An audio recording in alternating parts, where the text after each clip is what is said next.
believe off out of the loop, you are in your own town. Yeah, he's got to be out there.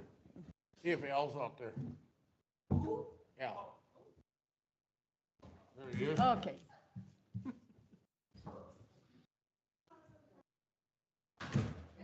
Okay. Call the meeting to order and start with the Pledge of Allegiance. Pledge allegiance to the flag.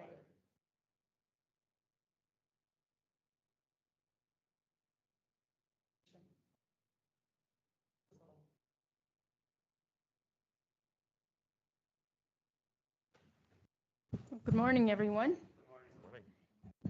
So I guess we'll start out with approval of the last meeting's minutes, regular meeting first. Sally had sent them out to us earlier. We've done a couple things. I'll move to approve the minutes. Second. Motion by Commissioner Olson, second by Commissioner Heiser to approve the minutes of the May 21st minutes. All in favor, say aye. Aye. Opposed, motion carries. And then the special meeting minutes were sent out Friday afternoon. You had a chance to look at them. Yeah, I'll move to approve the Okay. special meeting minutes from yesterday. There's a second. Second. Motion by Commissioner Olson, second by Commissioner Heiser to approve the special meeting minutes from June 3rd. All in favor, say aye. Aye. Aye. Motion carries. Agenda items. Commissioner Heiser, you have anything to add? No. Mr. Pelton? No. Mr. Kleeman? I have the 11:30 Tyler Rentamaki and Kevin, we're going to come in. That's being removed from the agenda. And I'd like to add just the public comment section to the agenda that the state legislature passed into law, signed by Governor Armstrong. So I'd just like to add discussion on that.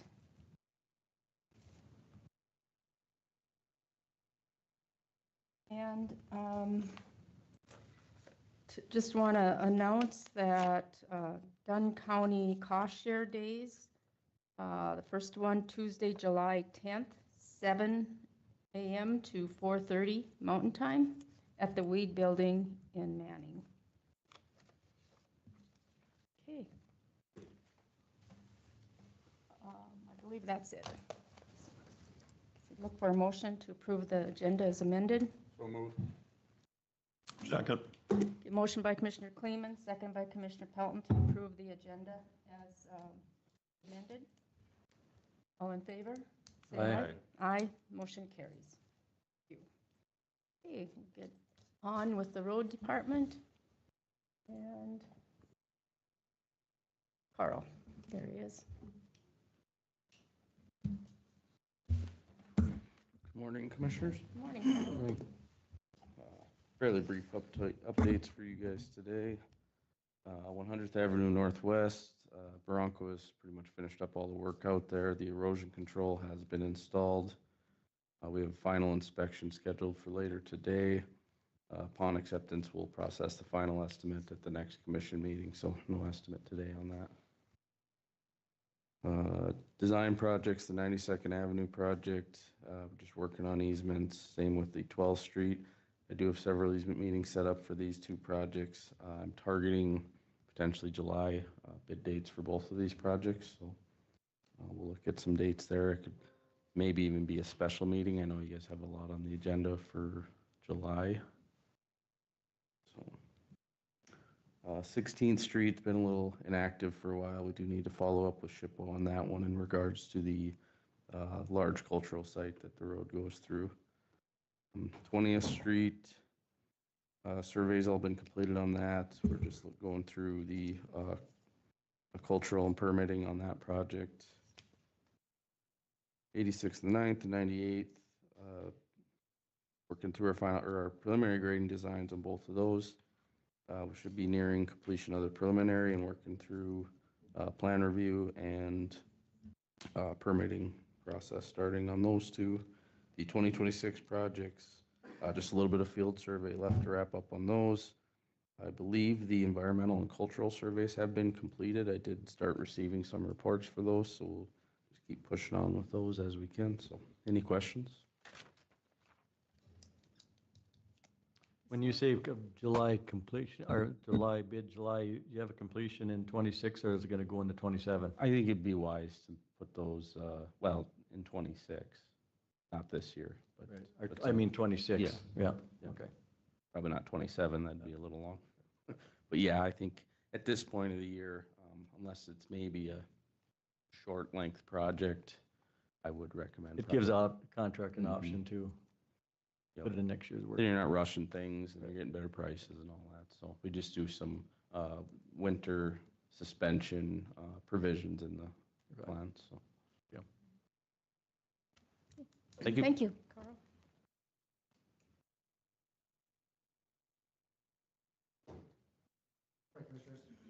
Morning. Got some updates as well.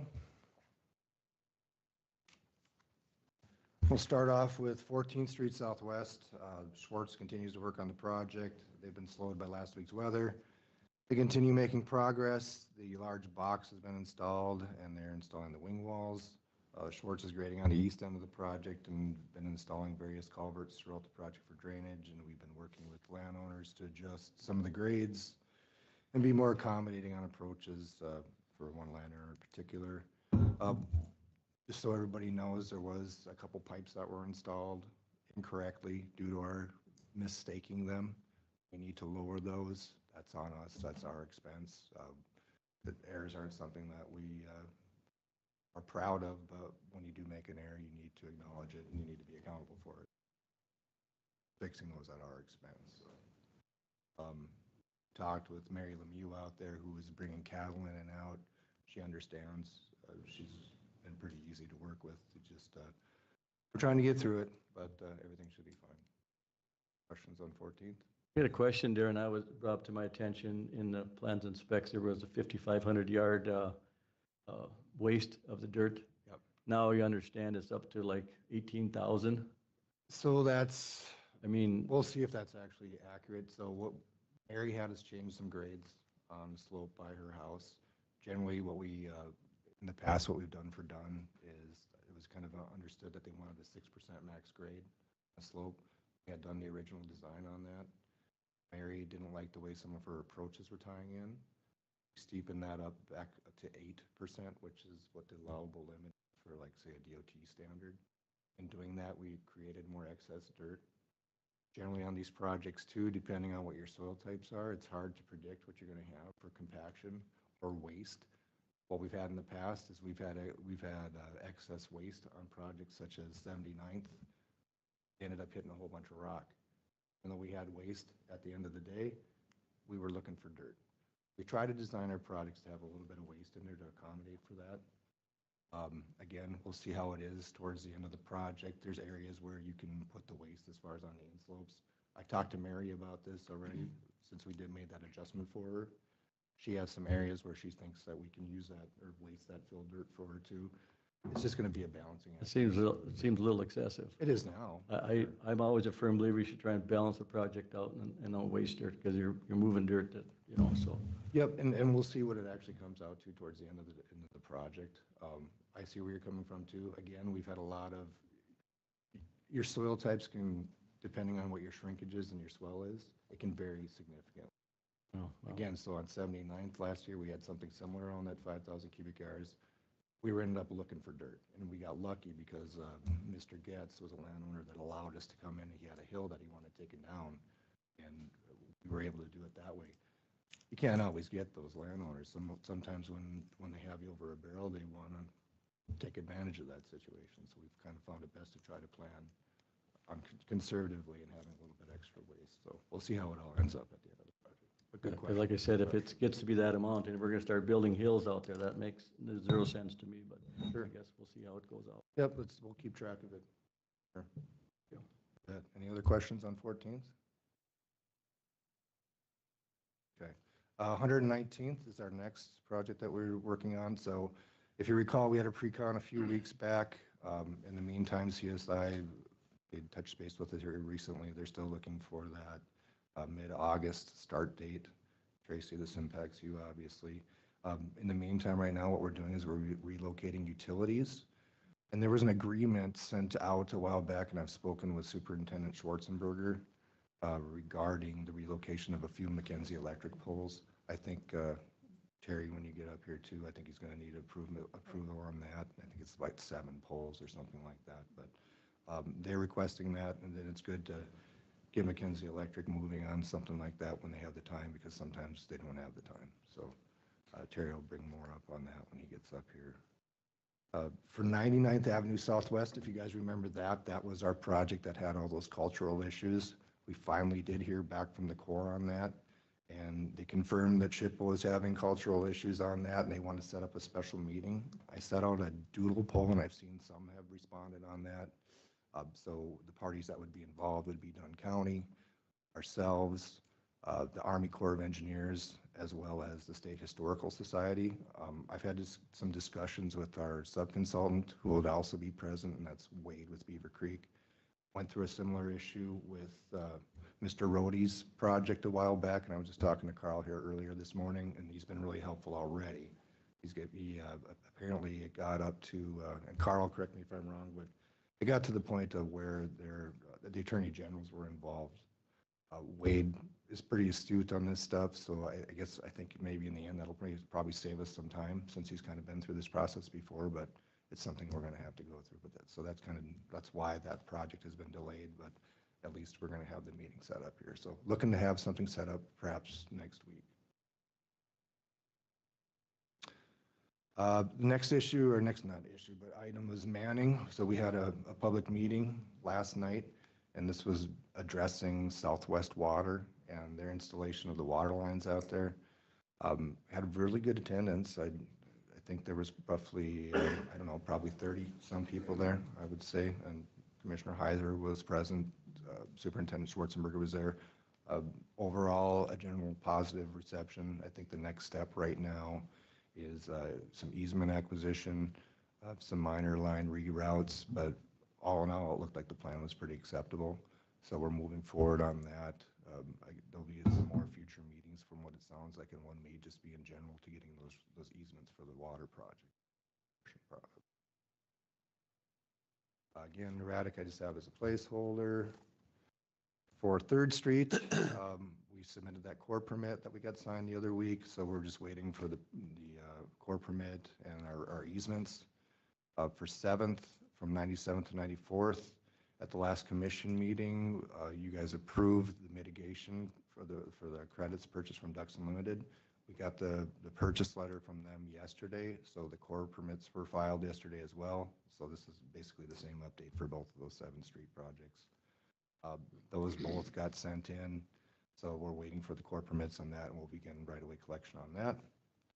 For 2026, for 115th and 1st, we have the project area surveyed now. The data is being compiled back in our office, so we can proceed with preliminary design, and then we'll also schedule the cultural and wetland delineations.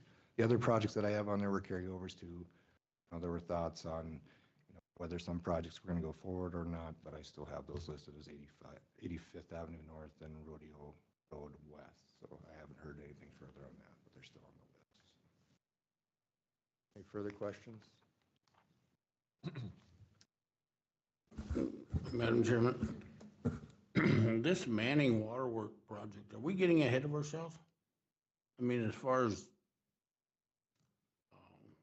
knowing how we're gonna get water in here, where we're gonna get it? I mean, you've been working on this for what, 3 years, 4 years? Well, not the water portion. The water portion came up last year, but I know where you're coming from, Bob. So, and again, so this was something that was kind of brought to us from the entity known as Manning Waterworks. It sounds like they want to kind of wash their hands of it and turn it over to Southwest. So in order to do that, Southwest will not take over or assume the water lines within Manning until the lines are brought up to their standards. They don't want to do it. They won't be responsible for the operation and maintenance of it. The discussion last night included the capability of Southwest to actually supply it. At this point in time, Southwest Water allocates X amount of service units per household. Currently, they can't provide that.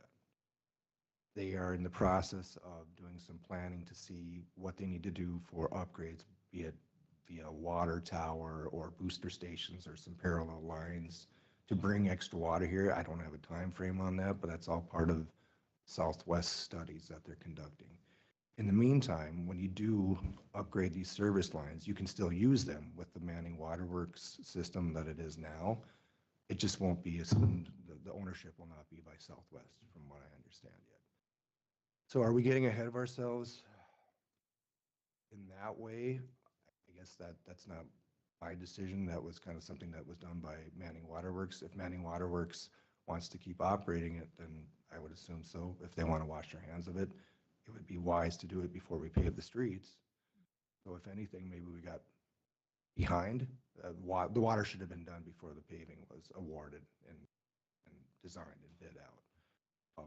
Again, it's kind of a, if you recall the way that things proceeded, the streets were going to be paved and the drainage improvements were going to be installed. The contract was bid and awarded. They were about ready to start construction. And that's when it was brought up that before we do that, we should do the water line improvements. So yeah, it's kind of backwards.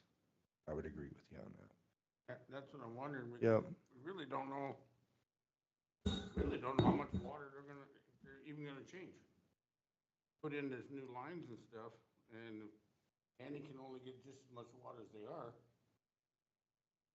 Currently.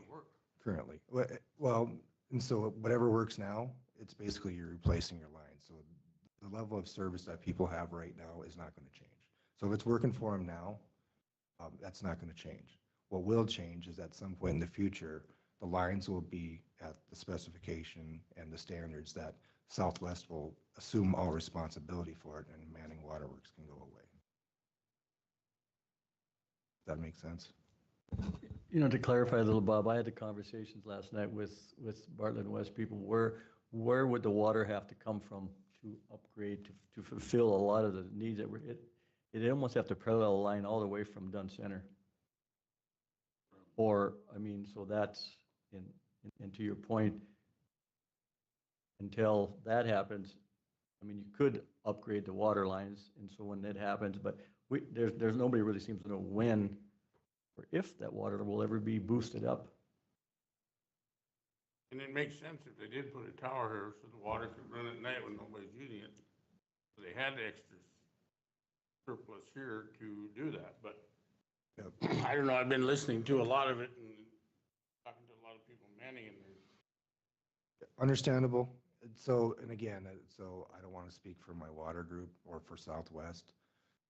I have done water in the past, you know, or say like for a small community. One of the ways to do that is to build a water tower. I don't know if that's what they have in mind.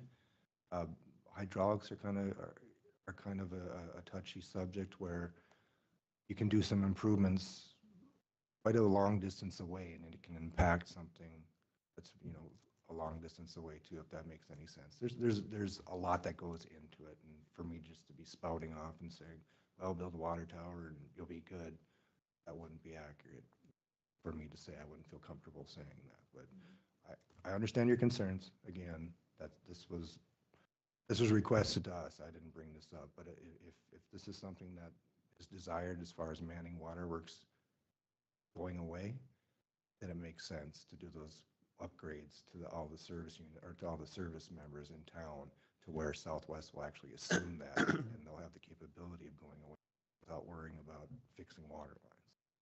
So where we at with, we've bid the job, we awarded the job. Yep. Where is that project standing in Northern's eyes? Because it doesn't make sense to pave the streets if we're gonna, Agreed. so. So I talked with Northern the other day too, and they've been patiently waiting.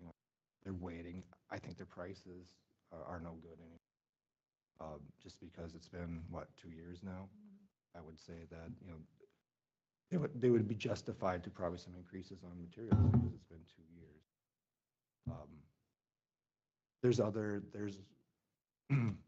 There's opt-out clauses in the contract too, as far as what Dunn County has. I think with this patient that Northern has been, we would try to be fair with them, or I would recommend that Dunn County be fair with them and try to come up with some mutual solution. Again, this was all kind of done backwards, and it wasn't our doing. It was done at the request of a different entity. So we're trying to work with it. It's not the way that we would. And in the discussions last night, it probably is not gonna happen this year if the water lines are upgraded, so that puts it out Northern. I'm just where Northern Yep, is at with absolutely. with their, Yep. I talked with Lynn the other day with Northern, and, you know, great guy, you know, understands what's going on. He understands our situation. It's just, you know, you guys are right. If you want to do the water lines first, or if you want to pave it and get the water lines and dissolve Manning Waterworks, then it is going to be cheaper to do it now before the roads are paved. He's been pretty patient. He's just told him I would call him and let him know what I found out. And so I'll have that discussion today too. My thought on it is we need to get number 1, number 2, and number 3 and get it in order and start doing it or forget about it. Sure. Because we've been, I mean, I hear every meeting we hear about Manning Waterworks, and Yep. I mean, if we're gonna blacktop the streets, we dang sure need to do this water lines that we're gonna do. I would agree with So, Yep. I think we just, you know, I think we're spending a lot of time on spinning our wheels. We aren't getting anything done. I can understand how it might seem that way too, Bob. So as far as where we're at, and say like my group with the road improvements, there hasn't been much going on as far as like spinning our wheels or spending time on it. That portion has been done. The stuff that's going on with the water, that's where the expenses are. And some of that is Southwest and some of that is with our water group. I think we're at the point now where it appears that final design has been accepted by Southwest. It's been accepted by a majority of the community members. Yes, maybe some minor changes here and there. It's been submitted to the Department of Health for their review and approval too. I think we're at the, you know, close to the finish line on that. Again, you kind of moving a little bit at the speed of government, for lack of a better term, and it's just, there's a process. And you have Southwest and you have Department of Health. It's hard to expedite some of those things. The next part is easements, from what I understood from that meeting last night. Is that kind of what you got too? yeah. My personal opinion is I think we've gone down this path. We should put the water lines in, pave the streets, and then when Southwest comes, whenever that is, I mean, otherwise, one project's got to wait for the other one. And like Bob says, it makes 0 sense to pave the streets, but like I said, my opinion, I don't know what the rest of the board feels. I think we've gone down the path, and we should replace the lines, and then see if Northern's numbers enough good. If not, we'd have to rebid it, so. I think you're correct, Commissioner Heiser. Thank you. Anything further? Thank Thank you, you.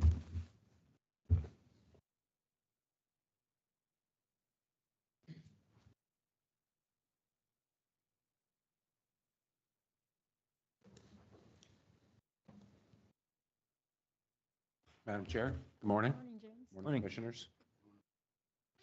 Pretty brief updates, again, on 27th, kind of second in line on Schwartz's docket. So I talked to Superintendent Schwarzenberger, and he said, we'll wait a couple more weeks and then we'll start leaning on them about a recon and get that all squared away.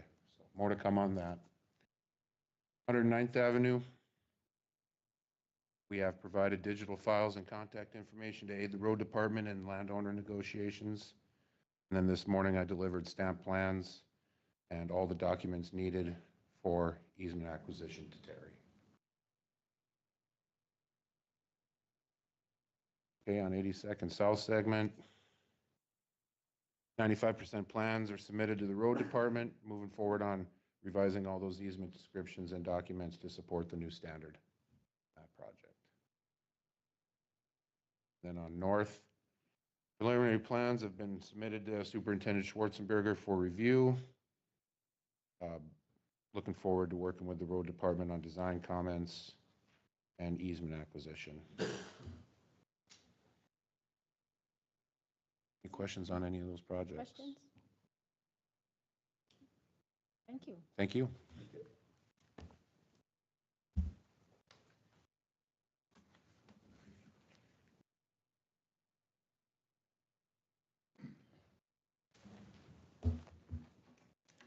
Morning, Commissioners. Morning, Jeremy.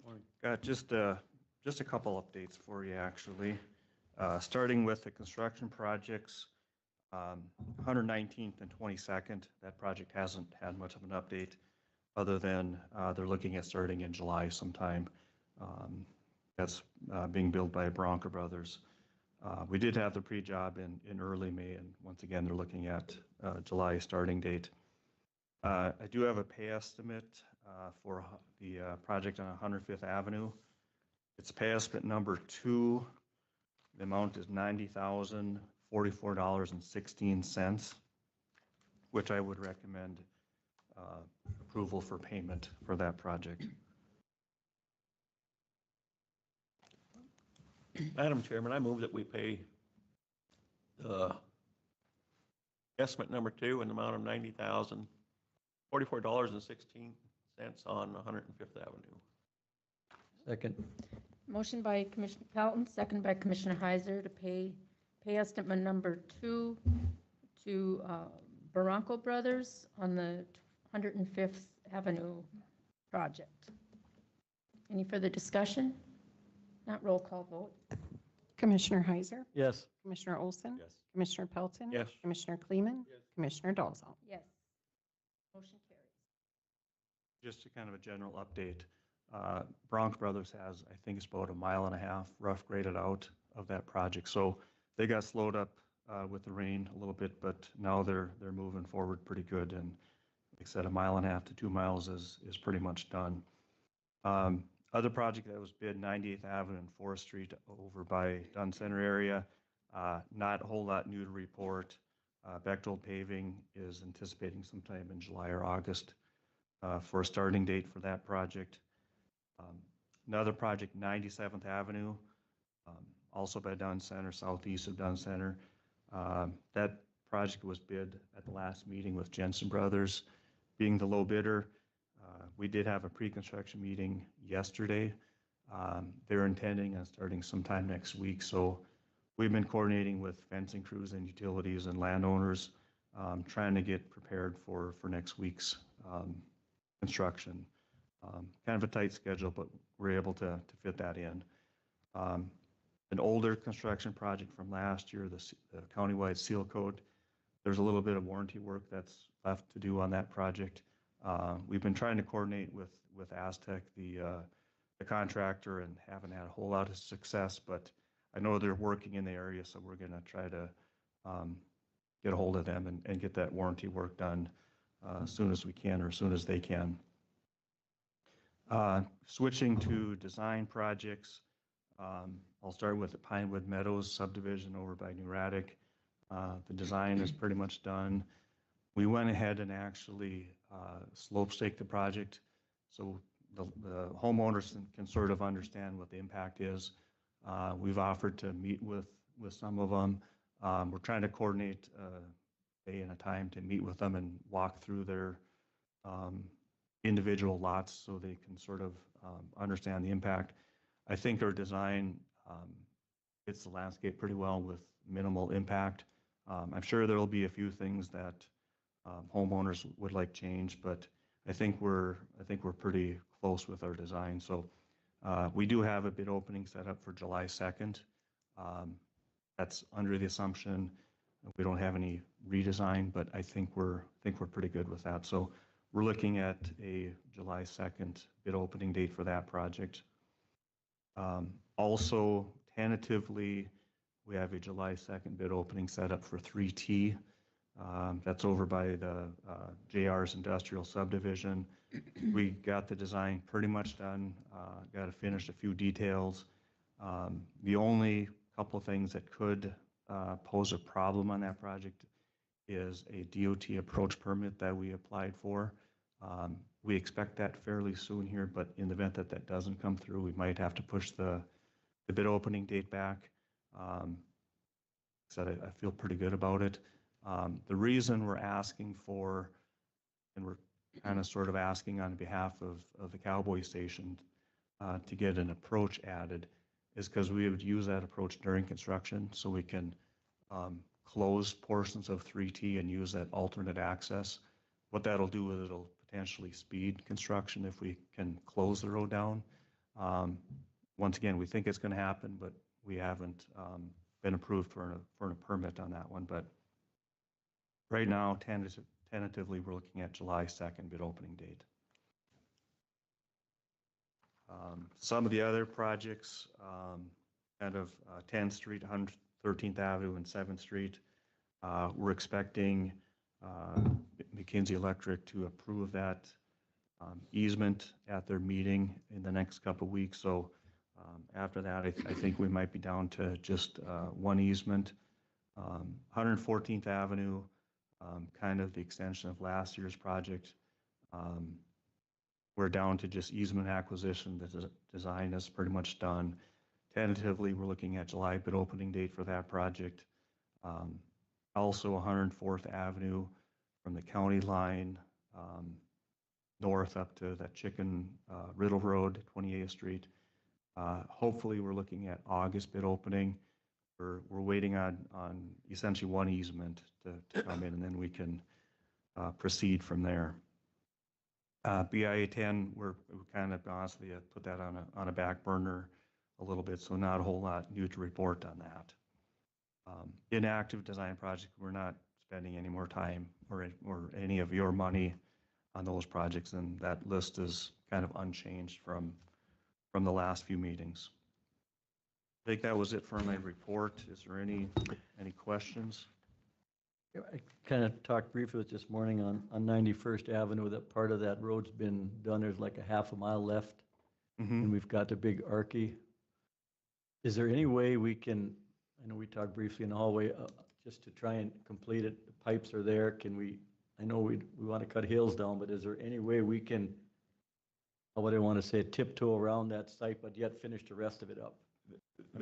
We can look at a redesign to, instead of a 45-mile-an-hour design speed, maybe it's 25 or 30, just to avoid impacting those sites. Those are rather very large sites, but if we can stay within the disturbed area, I think we'd be okay. So, that might change the culvert lengths, of course, but there might be a way we can do a redesign to a lesser standard, which still would accomplish things, but it won't be the full, it won't match the stuff that's already been built.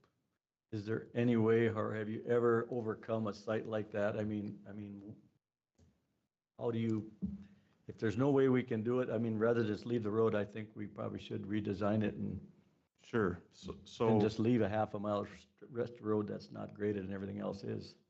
Yep. So I don't know the details on it, but these Archie sites, you can do, I'm going to say pretty expansive and expensive testing to the SHPO standard that will allow us for construction, but that cost is probably more than what the road construction cost is, to be honest with you. It might be $200,000, $300,000 of testing, and there's no, how do I want to say it? There's no guarantee that with this testing you'll be approved.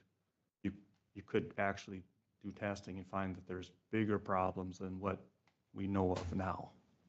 So I'm not giving you any good news, but No, but if you want to proceed, I think the best thing is if we could potentially do a redesign and make improvements, even if those improvements aren't the full design.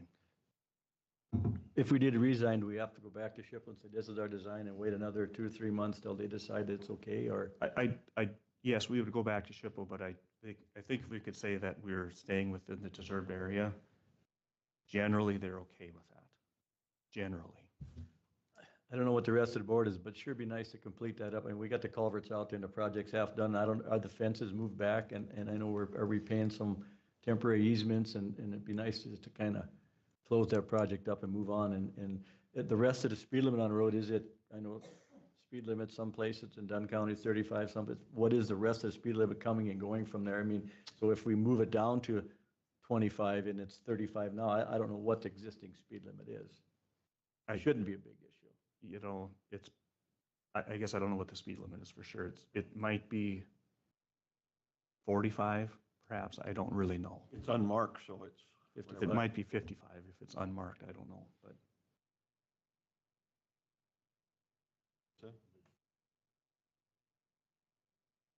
Well, I don't know what the rest of the board is. I think we should get it done, and Jeremy should just do a redesign, and let's move on. So that's one more thing that's get completed. And make it wide where you can and narrow it up where you have to. Okay. Is it the consensus of the board to Yeah, have a that's what I think we redesign? need to do too.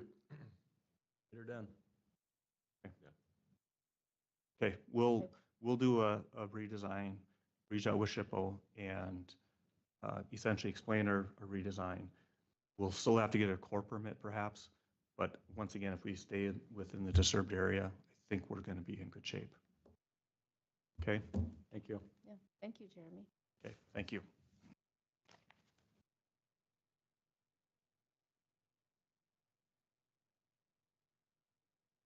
Terry? Darren's got something. Oh, Darren.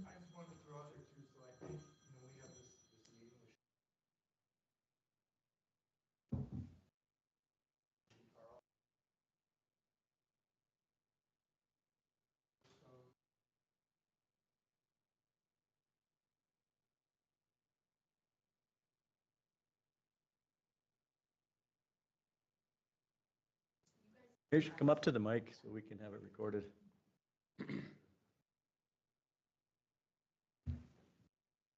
We did question, I guess, the jurisdiction of what, well, if it's section 106 requirement of the core permit to get the concurrence from SHPO in order to get the permit. Now, if you are on a section of road that doesn't require an environmental or 404 permit, then do they have the jurisdiction, if it's, excuse me, in non-side jurisdictional waters by the determination of the core, does SHPO have jurisdiction outside of those jurisdictional waters as far as what the county does on a road project? That was probably sounded really confusing. Do I need to go through that again on what I just meant there? It's clear as mud, but I get it. What I'm trying to Makes say, sense. what I'm trying to say too. Pull the mic up, Jeremy. Pardon.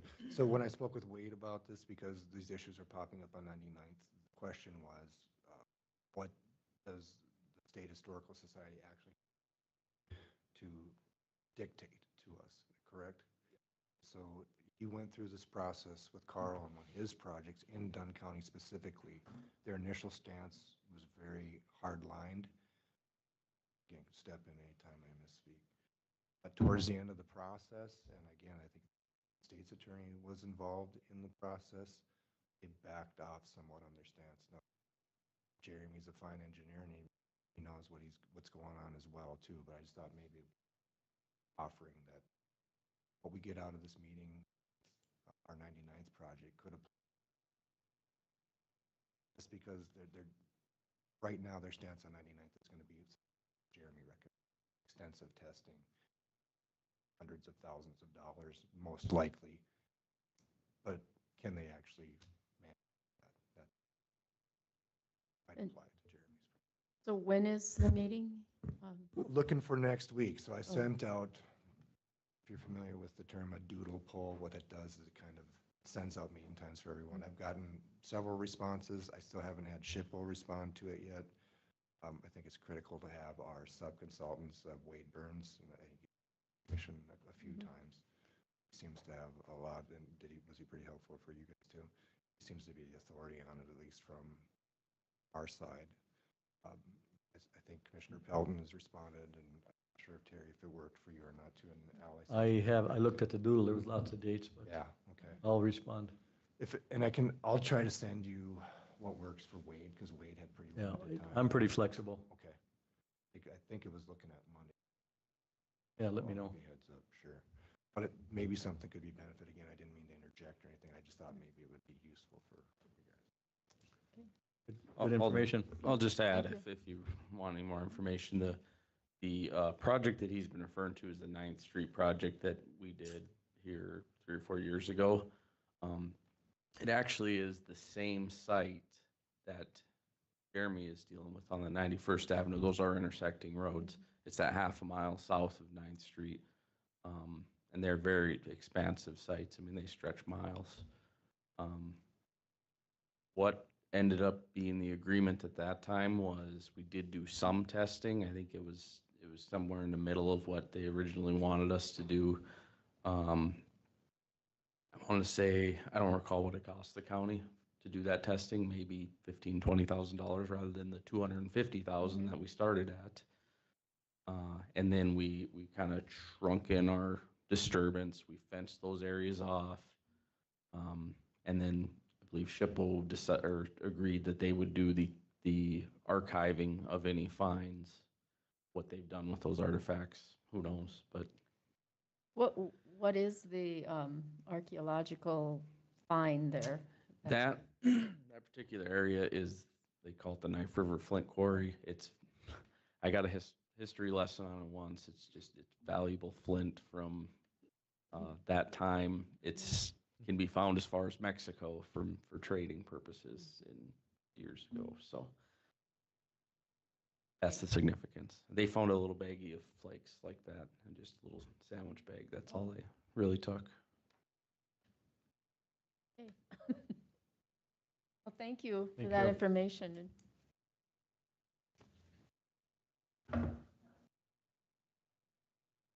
Gary? Morning, Terry. Hello, good morning.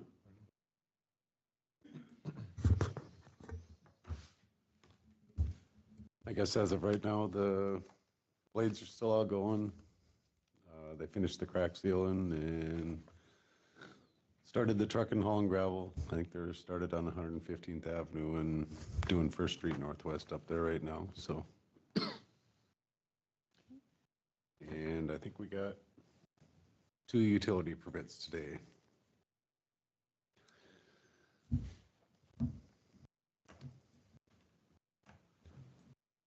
Okay, the first one is from Goodnight Midstream Bakken for a 5-inch fiber, basically a fiberglass transportation for production water. And they're gonna have 2 crossings, and it's up there north of Allen Bangs on 6th Street Northwest. And the other one's on the north and south on 114th Avenue. And we do recommend approval for this.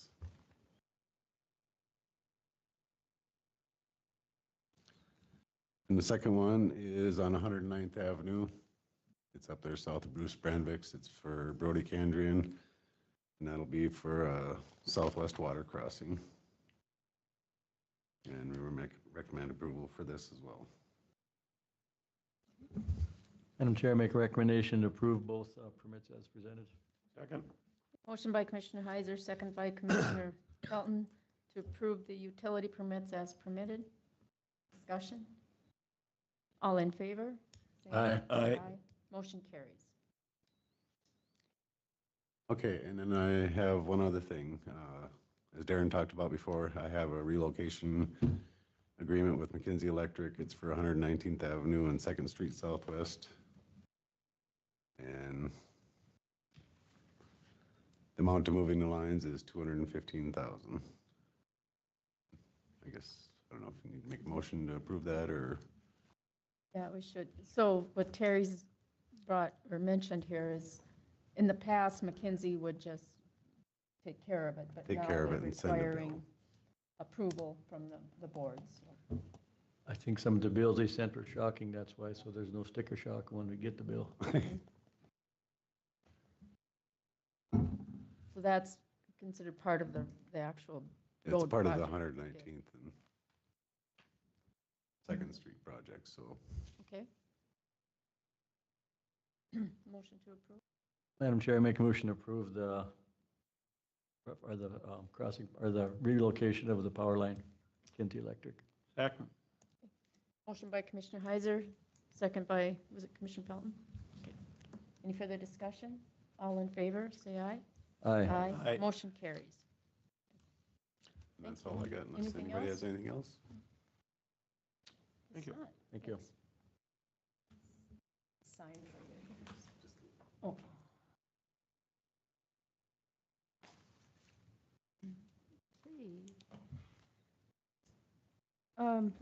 I guess I can bring up that McKenzie Bay Road Maintenance. Commissioner Heiser, I just went up there.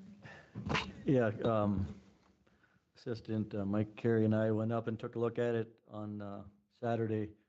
I'm not quite sure how the county wants to get involved, but there's some extensive soft spots that the pavement's blowing out, coming up over the hill. There's places that are good. I know I kind of read through some of what they were planning on milling off, some of the existing and then laying it back. My concern is I've been in road construction my whole life, and if you go up and start bringing heavy trucks in there, I think that, I might be wrong, but I think that road might really start blowing out from the heavy loads. I don't know, they're estimating like 1.7 million to fix it. Not sure in the past how the county has gotten involved. I mean, to what degree to them projects on the lake up there. We did take a drive, and it's kind of amazing how many people are actually poked in hilltops and draws and valley. I mean, they're everywhere up there. And apparently the only place they can put their boat in is at the bay. Everybody uses the road coming in there. There's places of the road that are good, and there's places that are gonna need subcutting, and like I said, my concern is them spots were blown out by boats and campers. If you start bringing 80, 90,000, 100,000 pound trucks in there, what is the rest of the road? I mean,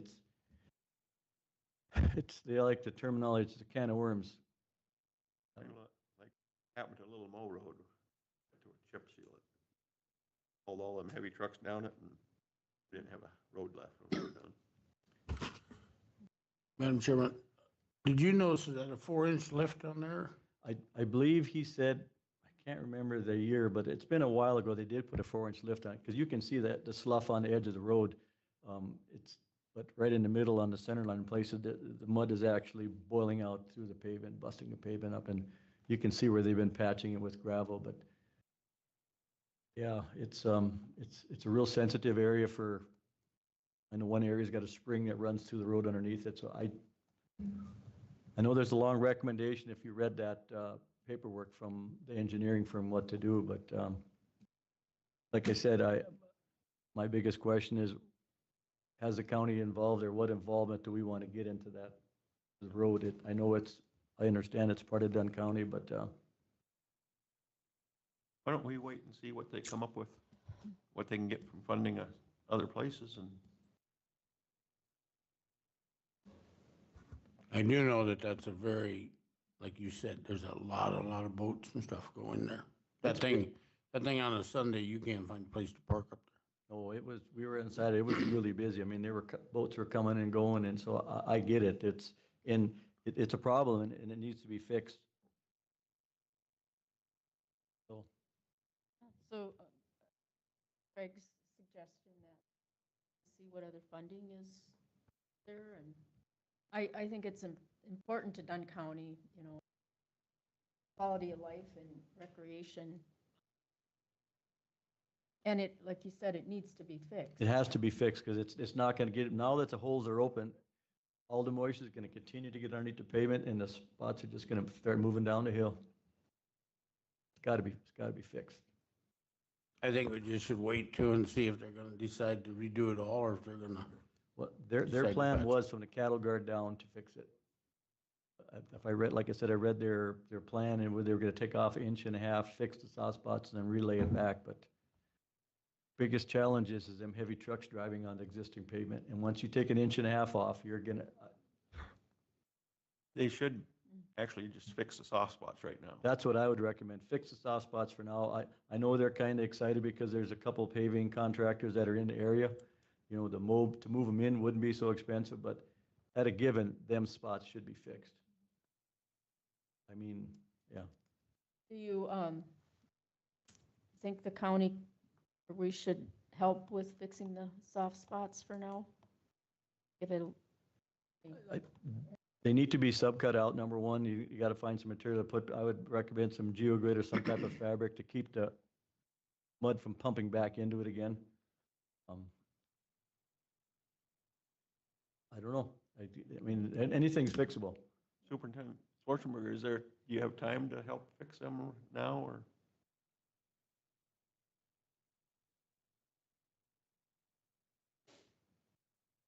I'd say just wait and see what they come up with, because they were gonna talk to McKinsey County and see what they come up with for money.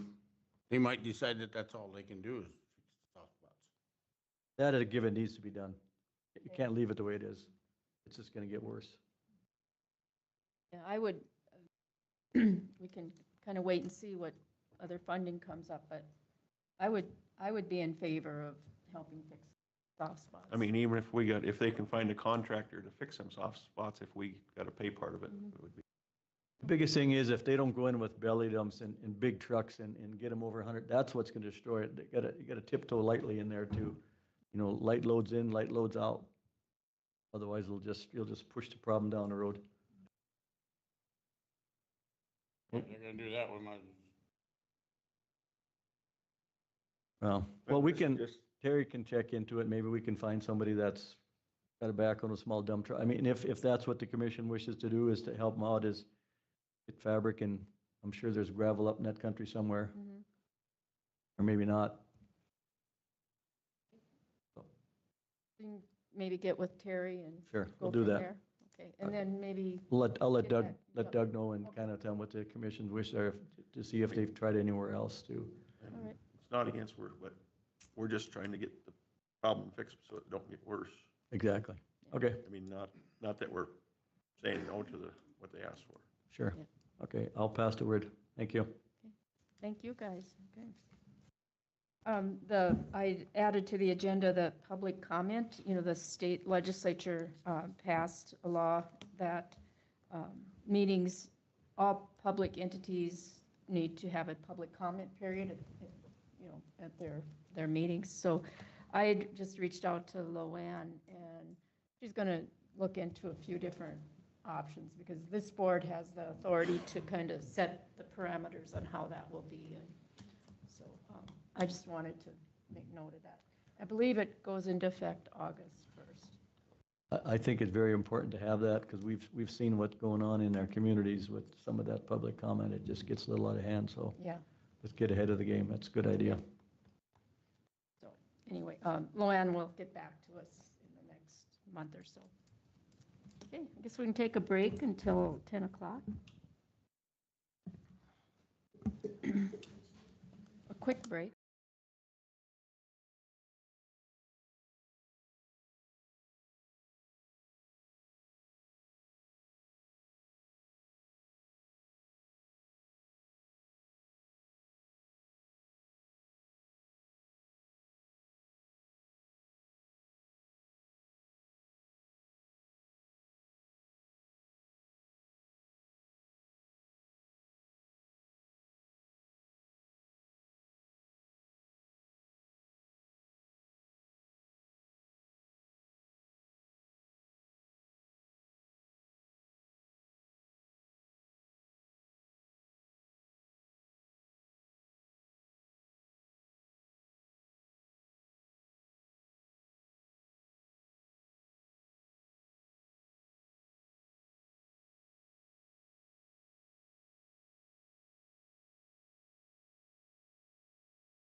We'll call the meeting back to order. It's a little after 10.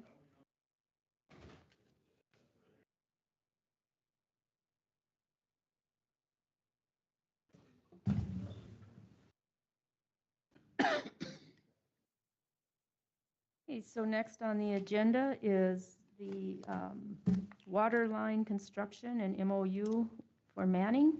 And Joanne is here.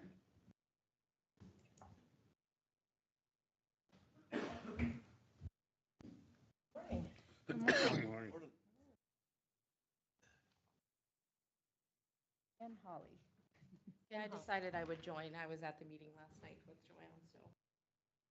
And actually, she's probably better at explaining everything than I am. So anyway, I'm here representing Manning Waterworks. Last night, we had a meeting with our customers of Manning Waterworks, if you will. And what we did was we reviewed the plans for the engineering plans. I think everyone has a copy of that. So basically, we walked through it. We talked about each of the hookups. We've got 46 hookups currently. We have an additional six empty lots that eventually are looking to have water hookup. That being said, I think, I'm not sure if everyone's aware how this project got started, but if you look at the MOU, even on statement number 9, it talks about the county undertaking road construction project. And as part of that, we talked about the water distribution system. And we had talked to Southwest Water several years ago about taking over Manning Waterworks for several reasons. There's a lot of rules that come down from the federal government that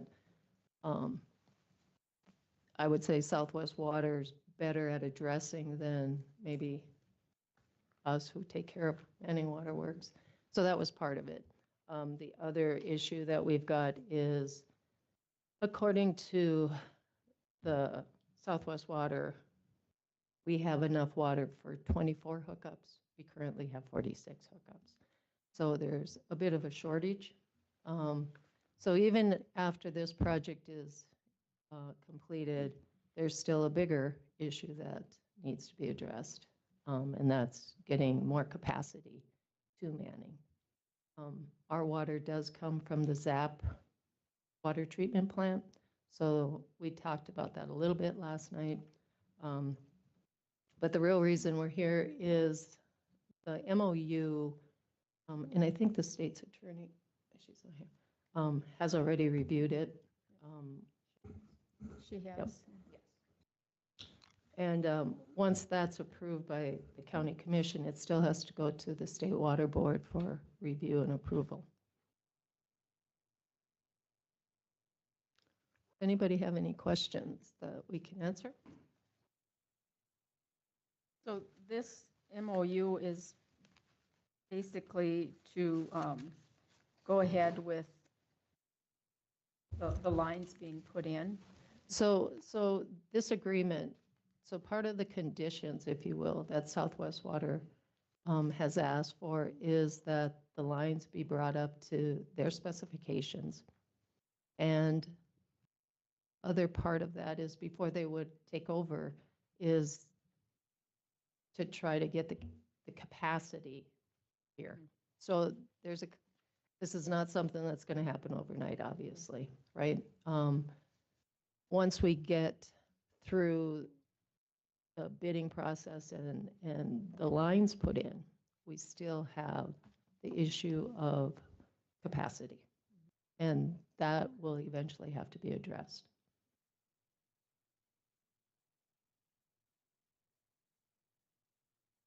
All right, Madam Chairman, just to answer your question, this is actually an agreement for when we get the water to Manning, that Southwest Water would take over Manning Waterworks after we get the water lines upgraded to specification through state. This agreement, if signed by you today, will give to Jen Murray, the CEO of Southwest Water. She is approved to sign as soon as the State Water Commission signs, and she'll be taking it there next, the 12th, whatever date that is, I'm sorry. So if we get these lines in, they won't be filled and used with water until you get water supply. No, they will be, but we will still operate as Manning Waterworks. So it would be up to code, and then we can send all this stuff to the state DEQ. This kind of started about too with the lead and copper. I've had to spend several hours going through boxes and knocking on people's doors and texting and taking pictures and things like that to try to prove that we don't have lead and copper on the private side and on our public Manning Waterworks side. Going through old receipts, we all know that up until a point, nothing was really computerized. So when you write 200 feet of pipe and it doesn't say poly, lead, galvanized, I can't prove that it's not a lead contaminant pipe. So we have a lot of unknowns in our water system right now that we are unable to prove unless we dig up this water system. And bring it up to spec. Yes. Okay. All right. So that hydraulic improvements agreement is kind of the piggyback to this Yeah. here, so that Yeah. study will help to Yeah. figure out what we need to Yeah. supply this project Yeah. to. It's just your new connections won't be able to hook on yet. Correct. Right, the 6 or whatever. Yeah. Yep, yeah. They, Empty and lots. they understand that until we get more capacity, there will be no additional hookups. We're lucky to have the supply that we have, obviously. So I just want to be clear, and I don't know if you guys have reviewed the plans, but part of it is they're going to try to stay in the right-of-way. But Holly and I will be going out asking for easements, and we have some situations where we'll need to go into some property. The other thing that's at question is how much can be bored and how much will be actual trenched. So that's really gonna depend on the contractors. So the cost, at this point, we don't know the cost. We are gonna get an estimate from Bartlett and West. They're gonna review the plans now that they've been reviewed by the customers and come back with some numbers for us. Okay. Okay, yeah, Madam Chair, I'll move to approve the memorandum of understanding for Manning Waterworks. Second. Motion by Commissioner Olson, seconded by Commissioner Heiser to approve the MOU from Manning Waterworks and Southwest Water. Any further discussion? If not, all in favor, say aye. Aye. Aye. Opposed, motion carries. Okay, thank you. I'll get with you afterwards. All right. Where's my agenda?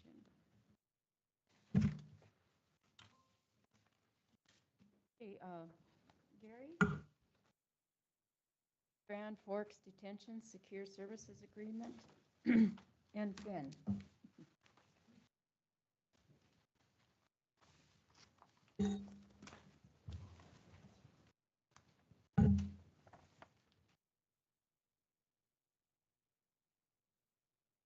Thank you.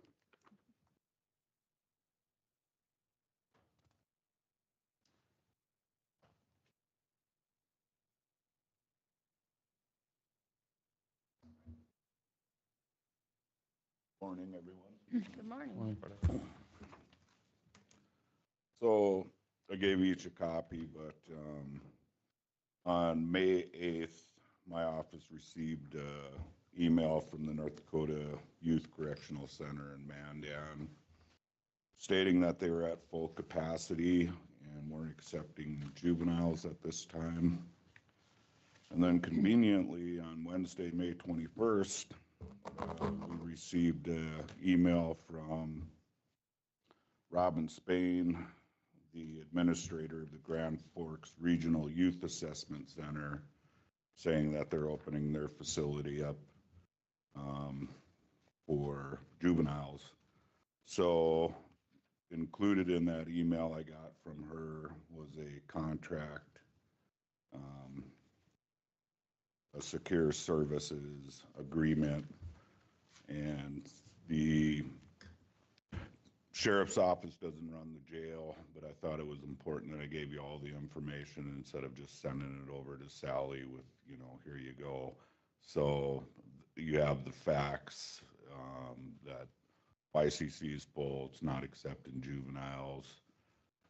This is another facility that we could utilize if we need to take a juvenile there. Now the status changes all the time on whether or not they have a bed or availability to take juveniles at YCC. This would be another avenue. It's something we don't want to run into a problem with when we have a juvenile that needs to be put in detention for whatever reason. We don't want to be scrambling to sign an agreement with them and wait till, you know, the next commission meeting. So I thought I would just present the information to you guys today and ask that you consider signing the agreement with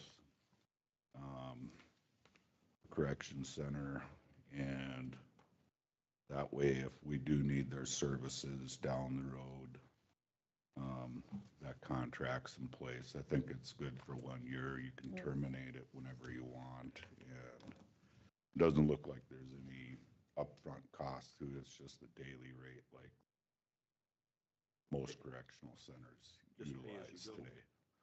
Yeah, so just thought I'd bring that to your attention and your consideration today and ask that you. Madam Chairman, I'd move that we go ahead and sign the agreement. Second. A motion by Commissioner Pelton, second by Commissioner Kleeman to approve the agreement with the Grand Forks Detention Corrections Center. Any further discussion? One question, Sheriff, just for curiosity, do you have many juveniles coming out of the county or just? No, but it seems like when it rains, it pours, you know, you might not have one forever, and then all of a sudden you got Just when they juveniles. have one, they gotta have something to do with it. Just curious. I don't have a problem with this at all, but no, I think it's good. Madam Chairman, this is, I'm for this, but what is the cost today? The daily rate is in there. I think it was $350 a day. And if there's special needs, it's $450, or intensive custody is $450 a day. So Kind of like the Ju- Hilton. juveniles are expensive, so they're, High rent district. yeah, there's no inexpensive way of dealing with juveniles, so. But yeah, I appreciate that. I think Sally has her contact information, and if not, I'll get it. The second reason I asked to be put on the agenda. Oh, before we go to that, let's have a. Oh, I'm a sorry. vote. All in favor of the motion to approve the, or the agreement with Grand Forks Detention Center, say aye. Aye. Opposed, motion carries. All right. Okay, sorry about that. That's okay. Our SRO, Jonathan Avalos, was offered the Kildare Chief of Police position at their last city commission meeting, I think on Monday, and he accepted it. His final day with us will be the 17th of June. And the therapy support dog that Jonathan has,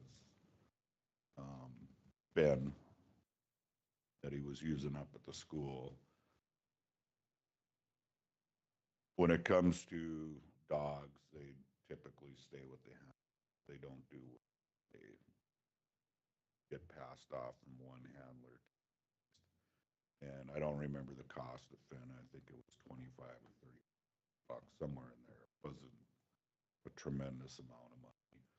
But talking with Jonathan, he said he would make the dog available to us if we needed him, his support capacity, if the county would be dog to Jonathan. I think it's a better move to donate it to the handler than to the city of Kildare, just because the dog probably needs to just stay with him, and then if we're gonna do Kildare, then we gotta go through a bunch of rigmarole with them, and I haven't talked to Kildare, but I have talked to Jonathan. He would like to keep the dog. I would like to see the dog stay with him just because I know how Finn is without him. And I think he needs to stay with his handler. And he, like I said, he did assure me that he would provide that service if Dunn County needed it. Madam Chair, I'd make a motion that we give the dog to the handler. I'll second it. Motion by Commissioner Heiser, second by Commissioner Pelton to give the therapy dog Finn to the handler. Any further discussion? All in favor, say aye. Aye. Motion carries. All right, thank Yeah. you. Thank Vanilla, you. Are you gonna get a new dog with the new person up there, or? I would like to, but first we gotta fill that position and see if they're a dog person, and, I'd actually need to talk to the city about that second SRO position, whether the county's gonna take it over or whether the city's gonna keep it filled. So some negotiations there that we have to figure out. And then once we get those placements made, we'll probably be asking for another one because he's wonderful. Yeah. Hopefully he'll still take him to the school. What's that? Hopefully he'll still take him to the school at time to time. Oh, yeah, he will, he Oh, will. good. Yep, so he's already committed to that. Good. Thank you. Yeah, thank you, Yeah. Gary. Okay. Why don't, Kelly, if you'd like to come up now, equalization, we should wait till 10:30 in case there are members from the public that want to appear, so.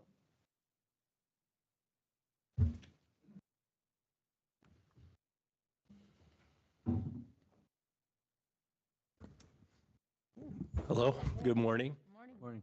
Kelly Braun with the Dickinson Theodore Roosevelt Regional Airport. Thanks for having me this morning.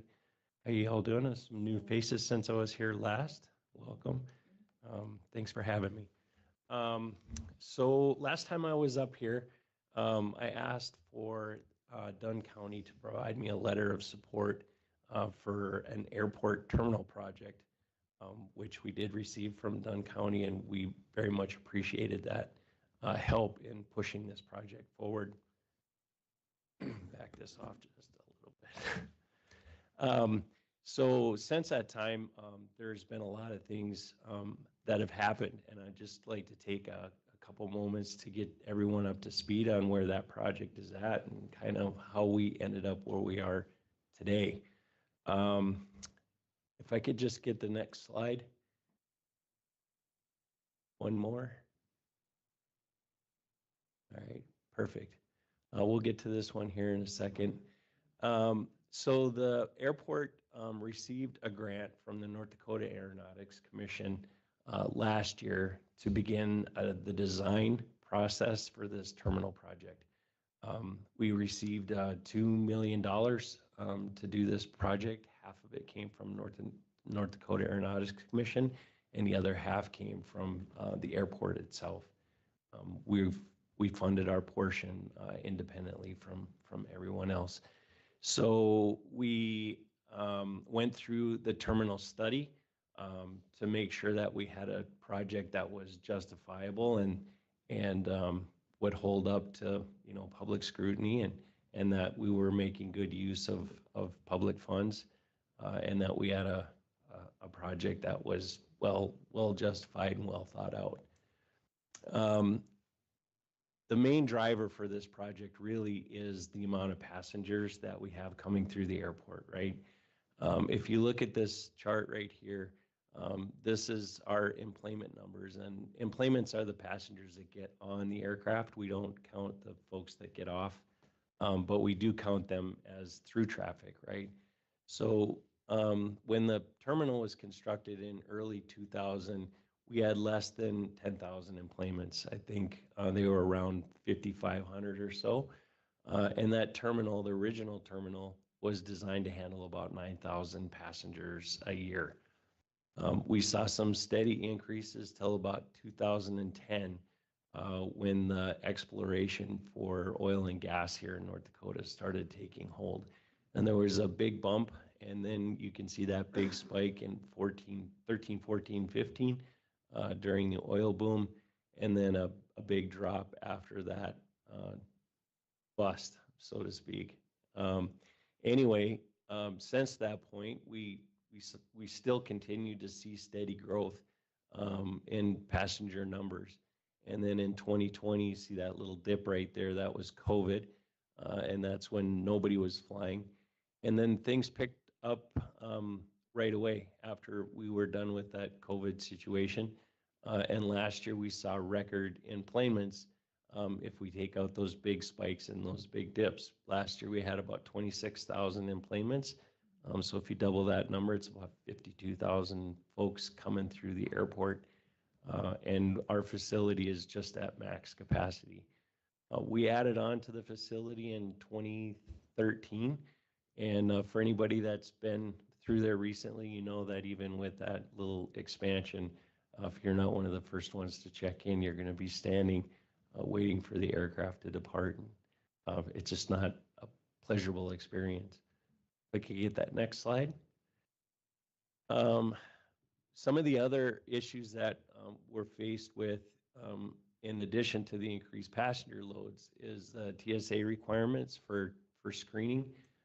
There's new equipment that TSA has that we just don't have the room to install.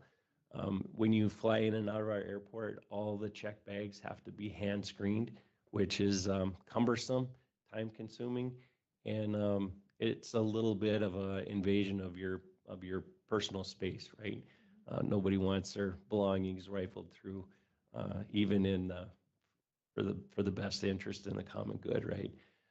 And then for screening passengers themselves, there's new technology out there that allows passengers to be screened without having to remove their computer from their bag or their belts and their shoes and all that kind of stuff.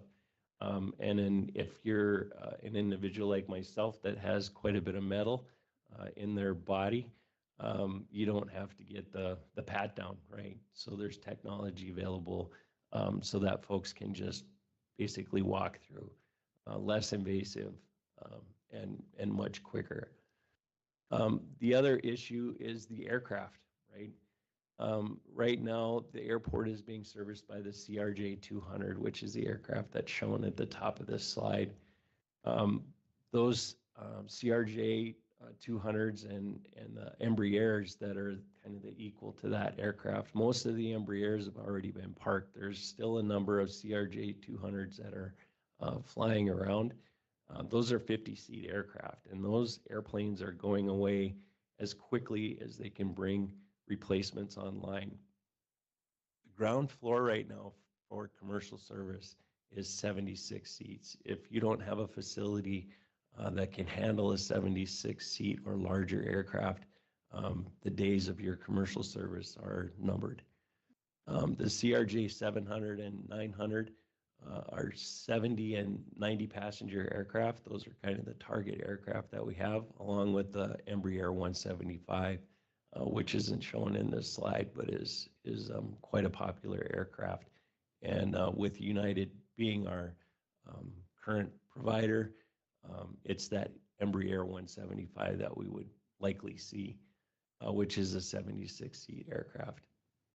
If I could get the next slide. And it's said on that previous slide, ADA, right? This is an important an issue for the current situation that we have to deal with. And it's not just solely around folks that are under that ADA banner, right?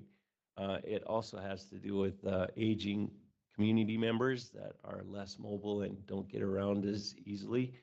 And the new airport is a single plane entry. So from the parking lot onto the aircraft, no elevators, no stairs, no escalators, none of that. So it's a single plane entry, which make it very convenient, as well as cheaper to operate. Elevators and escalators are very expensive to install and very expensive to maintain. The location on the airport, so The Highway 22, which is north and south, is at the top of this slide, and our existing facilities are there at the left. The new site for the terminal, the parking lot, the ramp, and the connectors are about a quarter mile south of the existing facility.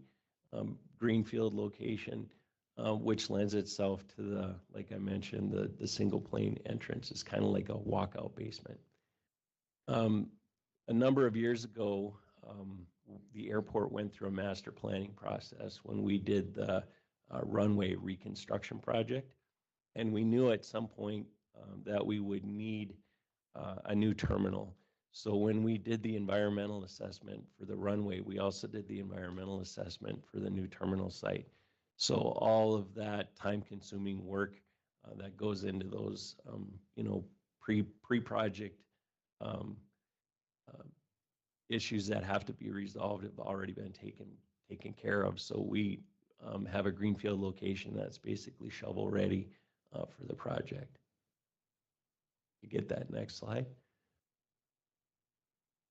So these next couple of slides really go through the breakdown of how big a facility do we need, what is the proper square footage. We looked at all of our stakeholders, the airlines, the TSA, car rental companies, and such, airport administration and all that, and looked at what do they need for square footage and where do we think we're going to be in 10 years so we don't have to, build something and then add on to it right away. And we also don't want to build something that's way bigger than we're going to need in the next 10 years or so. If I could get that next slide. So this just kind of highlights where we landed. So the square footage is pretty close to 27,000 square feet. These numbers have been bumped slightly, but we're about 27,000 square foot facility. So the terminal project itself, this is kind of the 30,000 foot view of the of where the terminal will be located. Highway 22 is on the right side of this slide. And you can see there's some improvements that need to be made to Highway 22, the access road into the airport itself, to the new parking lot. The current parking lot has about 238 spaces on pavement, and then we've got some overflow parking in the gravel. If it's raining, it's mud. It's not a great setup, but the new parking lot has a little over 400 spaces in it, which will more than accommodate the number of passengers that will have coming through the airport. The airport terminal itself, this is kind of the overall plan and the layout. It's difficult to kind of see in great detail on this slide, but two main entrances. It's a very open concept design. We'll see some renderings here in these next couple of slides, but modern baggage handling, conveyors that take the bags from the check-in counter all the way to the back where they're automatically screened, placed on conveyors, loaded on baggage carts, and then driven out to the aircraft. The passenger holding area is unique. We have about 100 or so seats available in its standard configuration, but this will be depicted a little bit more clearly in some upcoming slides, but we have some movable walls.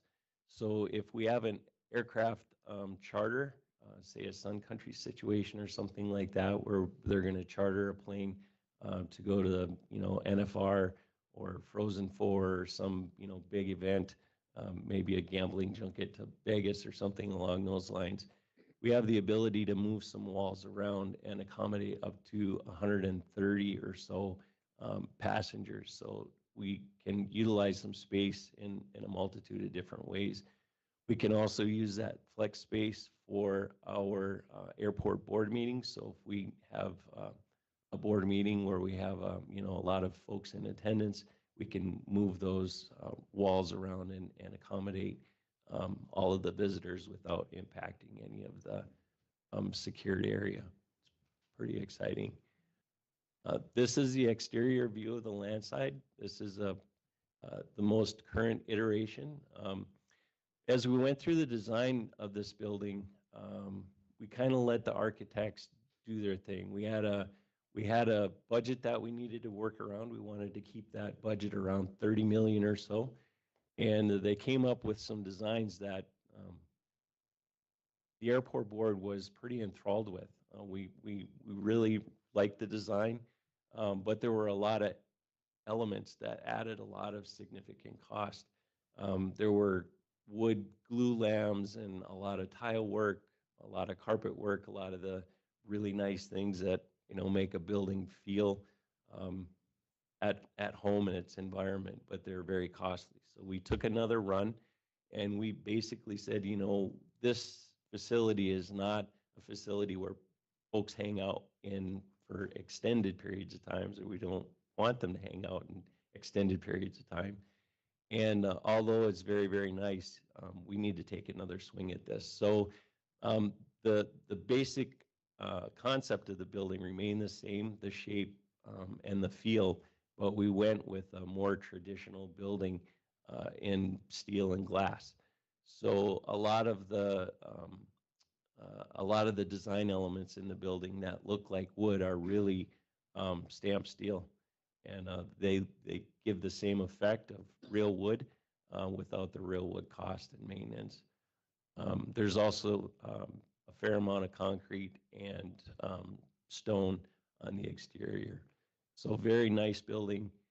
We're super stoked, and it brought the cost down significantly. One of the areas that allowed us to do that was that there is no federal participation in this project.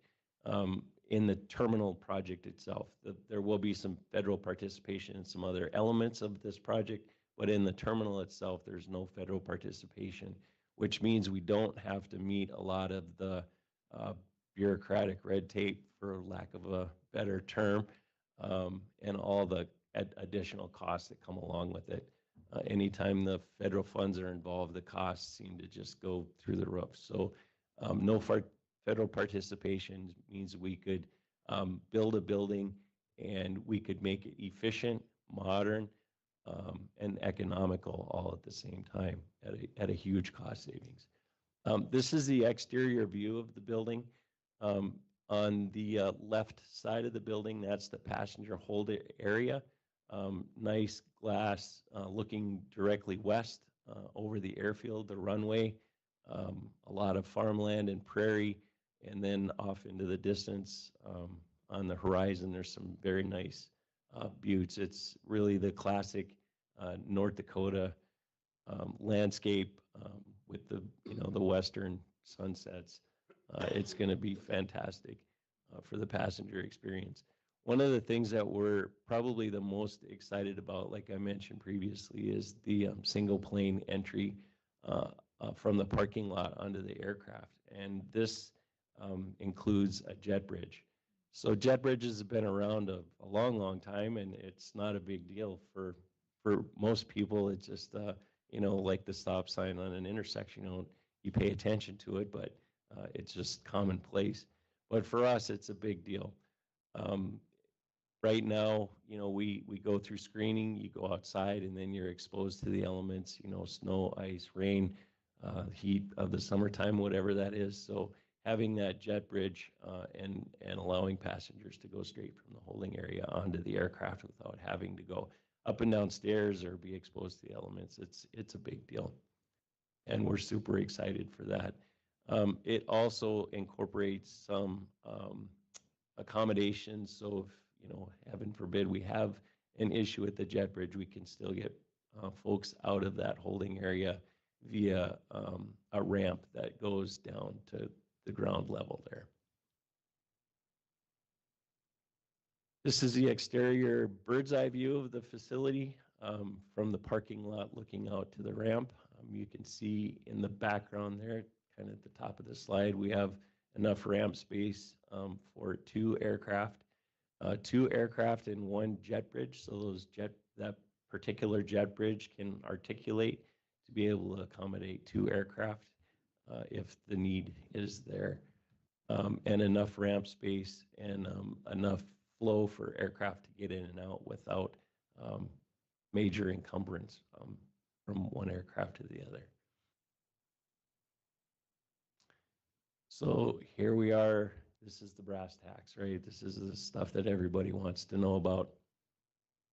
So the funding plan, the total cost of this project from the highway all the way to the runway and everything in between is $53.4 million. Federal funding will be about $12 million. And that 12 million for federal participation will be for the improvements to Highway 22, and then the majority of it will be for the ramp and the connector, the taxiway connectors to the main runway. State funding. So this last state legislative session, the Dickinson Airport, along with the Fargo Airport and the Grand Forks Airport, met with the outgoing governor, Burgum, and we got these 3 projects on the governor's budget. We were a little concerned when the new governor came in that those projects were going to stay on the governor's budget, but they did. We met with the new staff for Governor Armstrong, and was very supportive of aviation in general, and these 3 what we call generational projects. Generational projects, a big project that only comes along, obviously once in a generation, every 20 or 30 years. So we were able to keep those 3 projects on the governor's budget, and as we went into session, we met with multiple senators, and then on the other side, we met with multiple members of the House. And at the end of the legislative session, the Dickinson Airport was able to secure $29.2 million in state funding. We had asked originally for 30, Dickinson asked for 30, Grand Forks asked for 60, and Grand Forks asked for 30, Fargo asked for 60, and Dickinson asked for 30.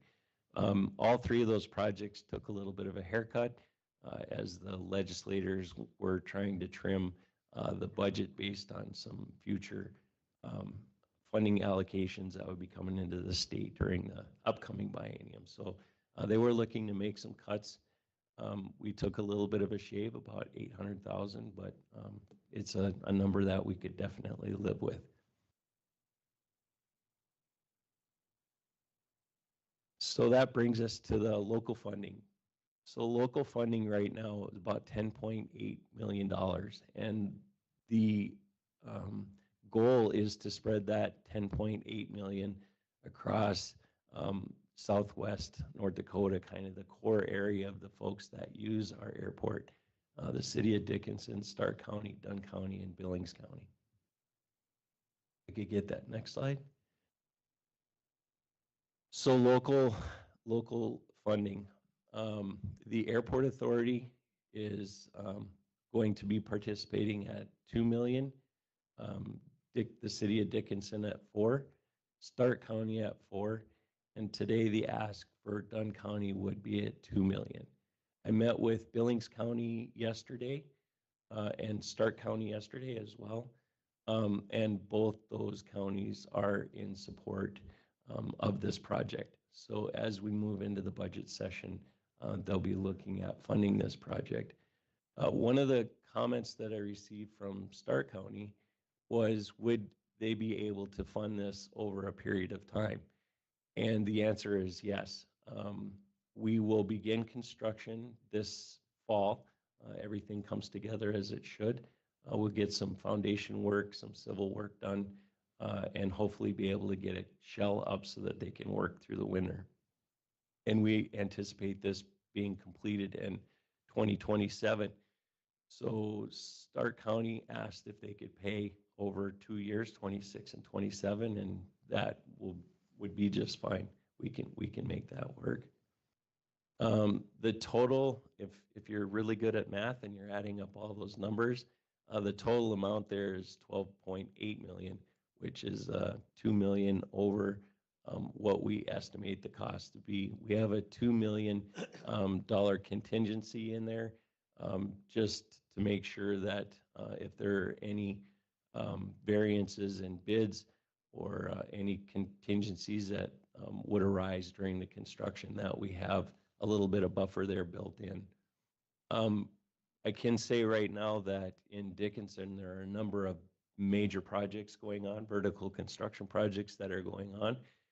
And almost all of them that have received bids in the last 12 months have been under estimates. So that's a good deal, and it bodes well for this project as well. So if we see those reductions in the bids coming in, then obviously we'll pass that savings on to all the folks that are helping fund this based on the percentages that we have here. Here's another interior view of the terminal. So this is kind of as you walk in the main door. You see there to the left, we have the self check-in kiosk, which, I'm kind of old school. I'm not a big fan of. But right directly behind those, we have the airline ticketing counters. And then to the right, which you really can't see, there's a roll-up gate that leads over to security. But as you look straight through the building to the glass windows in the back, those are right next to the passenger holding area. So there's some glass separation between the secured passengers and the unsecured passengers. But there's also a very nice area there that you can walk up to and you can see out over the airfield and to that expansive landscape that I mentioned previously.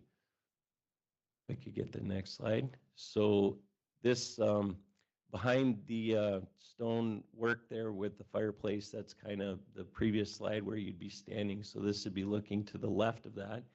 And this is the lounge that would face the parking lot. So folks that come in early, excuse me, have a place to sit down and relax while they're waiting for security to open up and the airline to open their station and begin the process. Very nice, warm space. We've also have a couple areas in this spot reserved for the Presidential Library, which will be opening in '26, and also a spot for the Dickinson Museum, which I didn't know this until probably the last 5 years or so. I have a kid that's really into dinosaurs, and he thinks this is the greatest place ever. And we have to make multiple trips a year over there to check things out.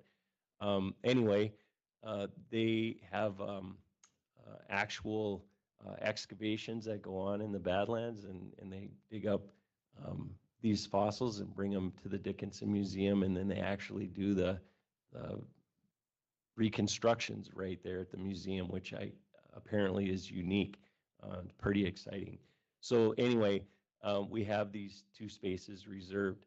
When it comes to the Theodore Roosevelt Presidential Library, we know that we're going to see a pretty substantial uptick in passenger traffic coming through to experience that facility and to discover what I would consider one of the best kept secrets in the national park system, and that's the Theodore Roosevelt National Park. I like to refer to it as a mini Yellowstone because you don't have to go near as far and you can see the same wildlife. But we're super excited about those two projects. The Dickinson Museum's also going through a major expansion, and we've got a couple of spots to kind of draw interest to those places. This is an interior view of the holding room, like I mentioned, with the glass surround on two sides there. The ability to have about 100 or so passengers in this area. And I wish this slide did a better job of capturing that landscape that I mentioned, because it's really fantastic. Kind of spoiled because I get to see it every day, but being able to share it with everyone that's traveling through the facility is going to be wonderful. To the left side of this slide, you can kind of see the glass partitions that can be moved and reconfigured to add more space to this area if it's needed. Hit the next slide there. All right. So it's kind of a lot of ground in a short amount of time. And if anybody's got any questions, I'd sure like to hear them. Oh, Kelly, is there space for potentially another airline to come in? Yes. So one of the drivers of this is for anyone that's been around a while, 10 years ago, doesn't seem like it should be that long, we did have Delta Airlines, right? That was providing service back and forth to Minneapolis. And with that Delta connection, it made getting to the eastern side of the United States a lot easier. With United, they do have a strong presence on the East Coast, but you have to go to the Denver hub to get there, which is not the ideal scenario, right? A lot of our local reps that travel from North Dakota to Washington, D.C. Have to fly out of Bismarck, or they have to go to Fargo to get to Minneapolis and then get straight in to the East Coast in a decent amount of time. So what we did was we looked at that second airline and Delta coming back. I've had conversations with Delta, and Delta is unique in their strategy for their aircraft and those aircraft allocations. So one of the things that Delta did is they were the first airline to get rid of the 50-seat RJs.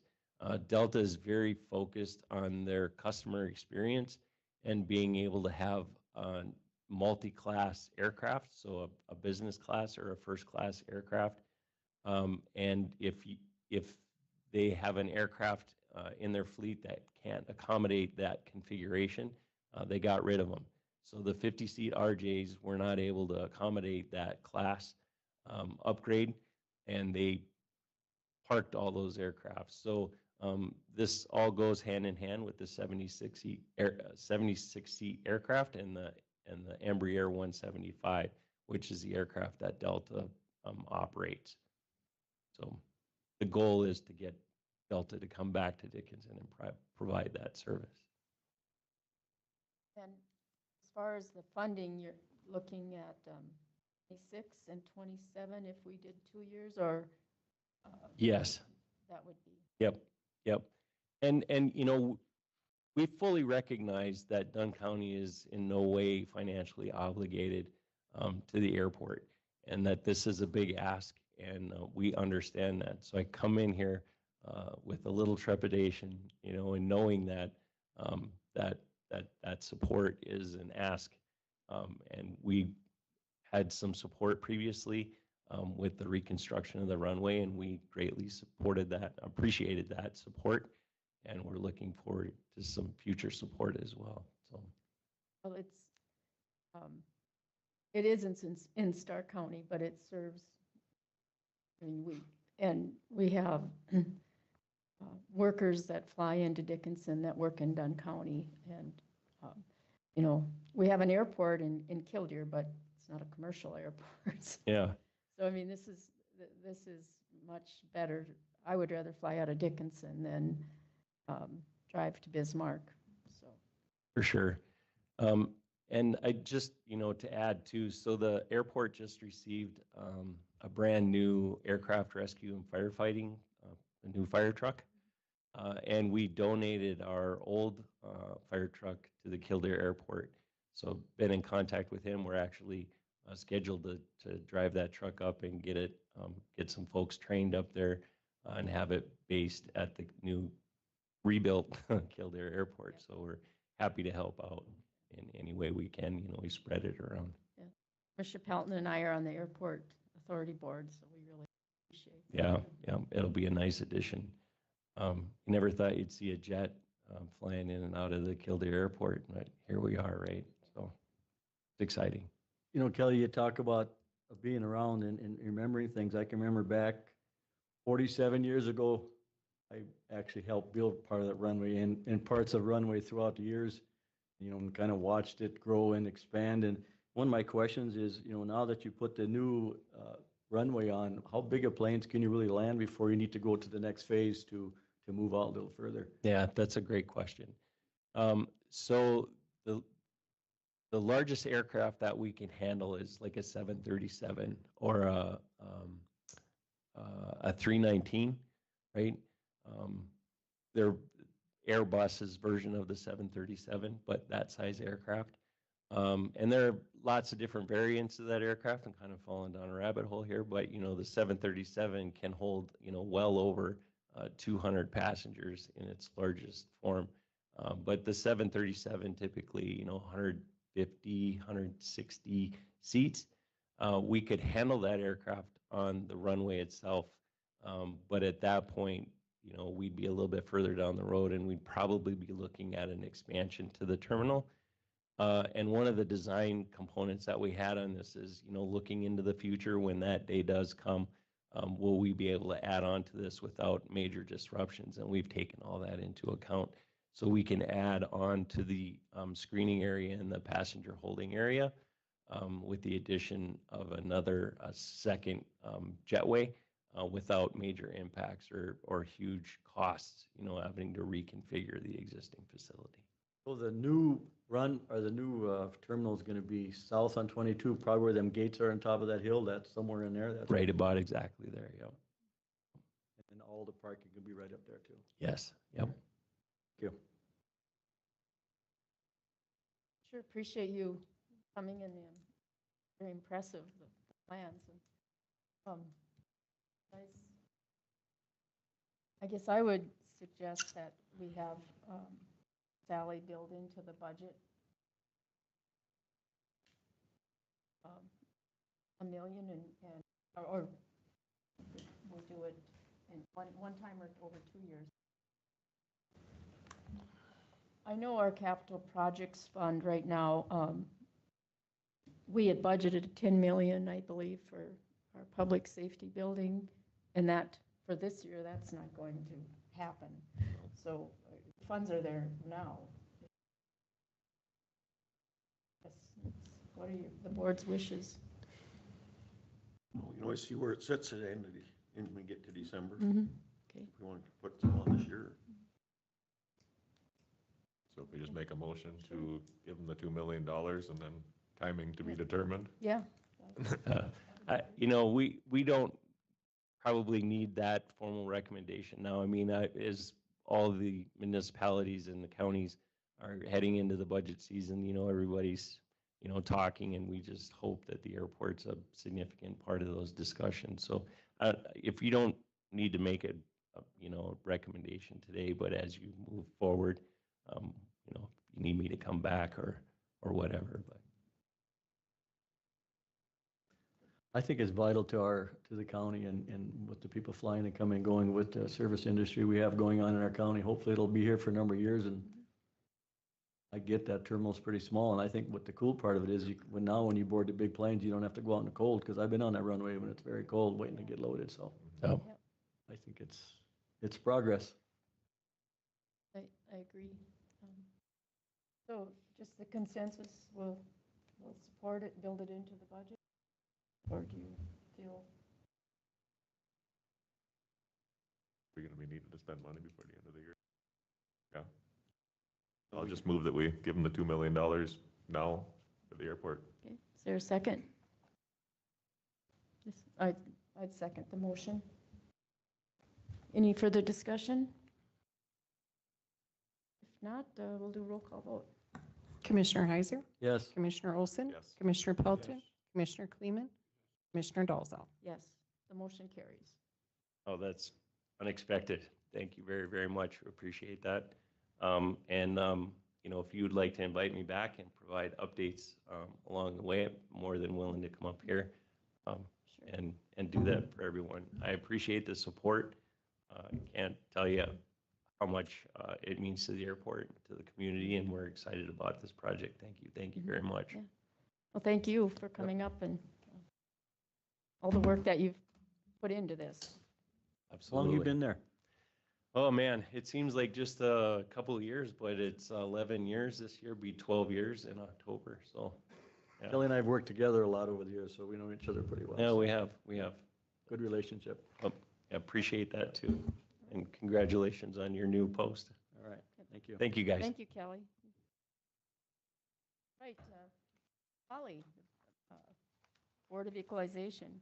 So in order to proceed with the Board of Equalization, we will need to recess our regular board meeting and reconvene as the Dunn County Board of Equalization meeting. So, yes, Do you go need a ahead. Motion for that or anything? No, I think we Okay. just recess. Okay, go ahead. The Board of Equalization is now in session. Good morning, Commissioners. This morning I did put a packet in this book, and inside are all of the notes that I will be going over, as well as Dane, the City of Kildare Assessor. So we will begin with Dane. As per Century Code, we go through the city's Board of Equalizations first, so I will let him take over right now. Morning. Dane? Morning. Hey. So yeah, these were the numbers that were approved at the city's Board of Equalization. On the residential side for 2025, we had right around 71 million. You guys have all these numbers in front of you, right? Yeah. Okay. Right around 71 million, and then 2024, we were right at 66 million, about a $5 million change at 7%. Commercial, 2025, we were at 64 million. 2024, 55 million, 17% change, about $9 million overall. Right at around 135 million. In 2024, we were at 121 million, $14 million change at 12%. We had right at around 17 disabled vet credits, about 8 homestead credits, and then 12 tax exempt property applications. So I guess if you have any questions, feel free to ask. So Dane, did you have anyone appear at the Kildare Board of Equalization about? Yeah, they formal, I guess 3 or 4. Yeah, and I don't think anybody's here from Kildare. Okay. So I guess just for your information, in order to appear at the County Board of Equalization, the cities need to, those residents would need to appear at the city board before appealing or coming to the county. All right. So any questions for Dane? Were there, well, I guess we'll get to that with Holly.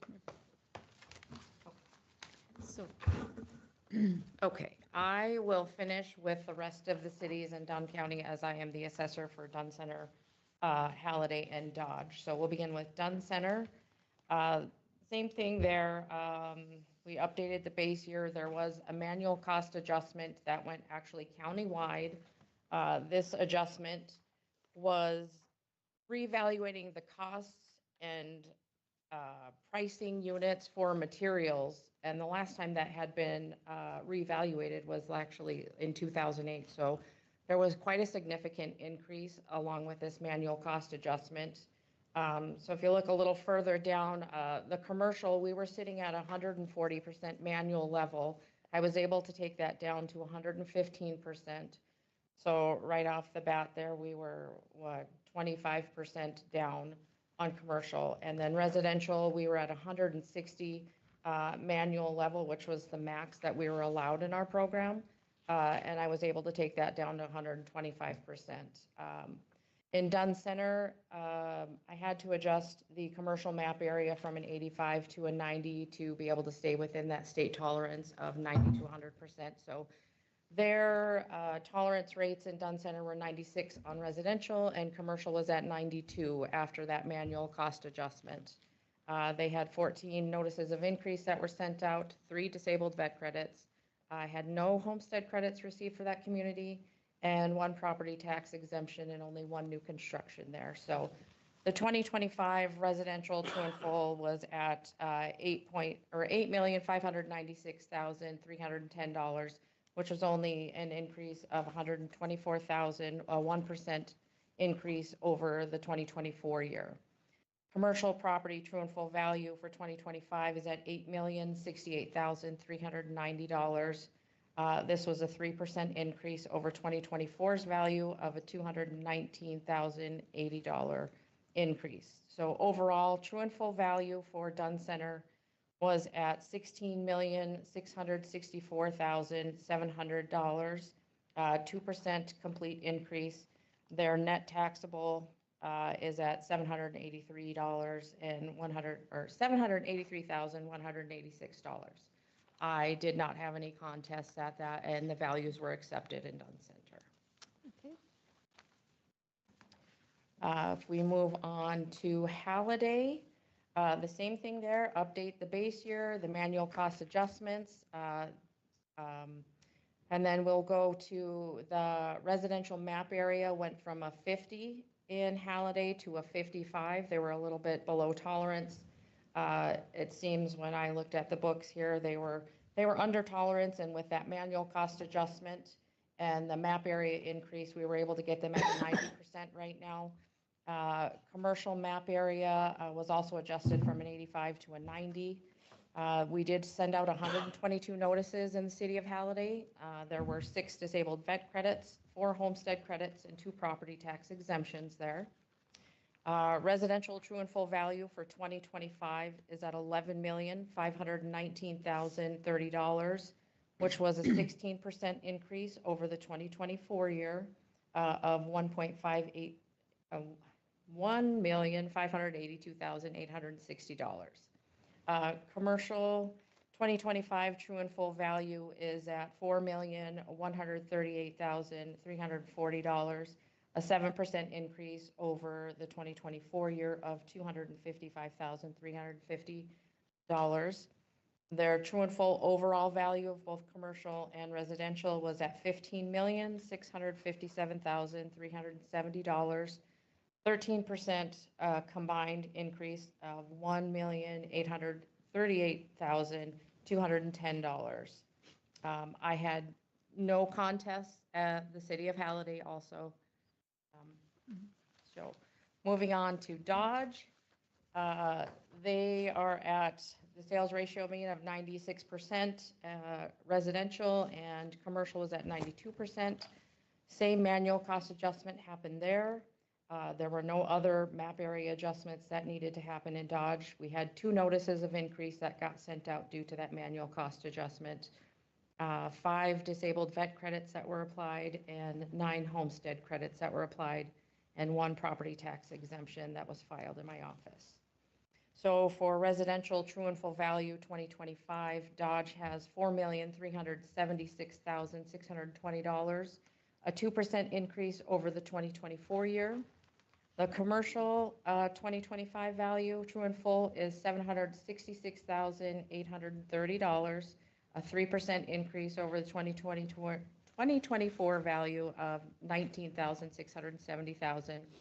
Overall, for 2025, Dodge has a true and full value of $5,143,450, 2% increase over 2024 of an $85,940 increase. And there again, there were no contests or prohibits against Dodge. So those are our city. Okay, any questions for Holly or Dane on the city assessments? Looks like you've been busy. Yeah, a little. So I guess we would need a motion to approve each of the city's values as presented by. Also move to accept the values for the cities. A second. I'll second. A motion by Commissioner Pelton, second by Commissioner Olson to accept the values as presented for the cities in Dunn County. Any further discussion? All in favor, say aye. Aye. Aye, opposed, motion carries.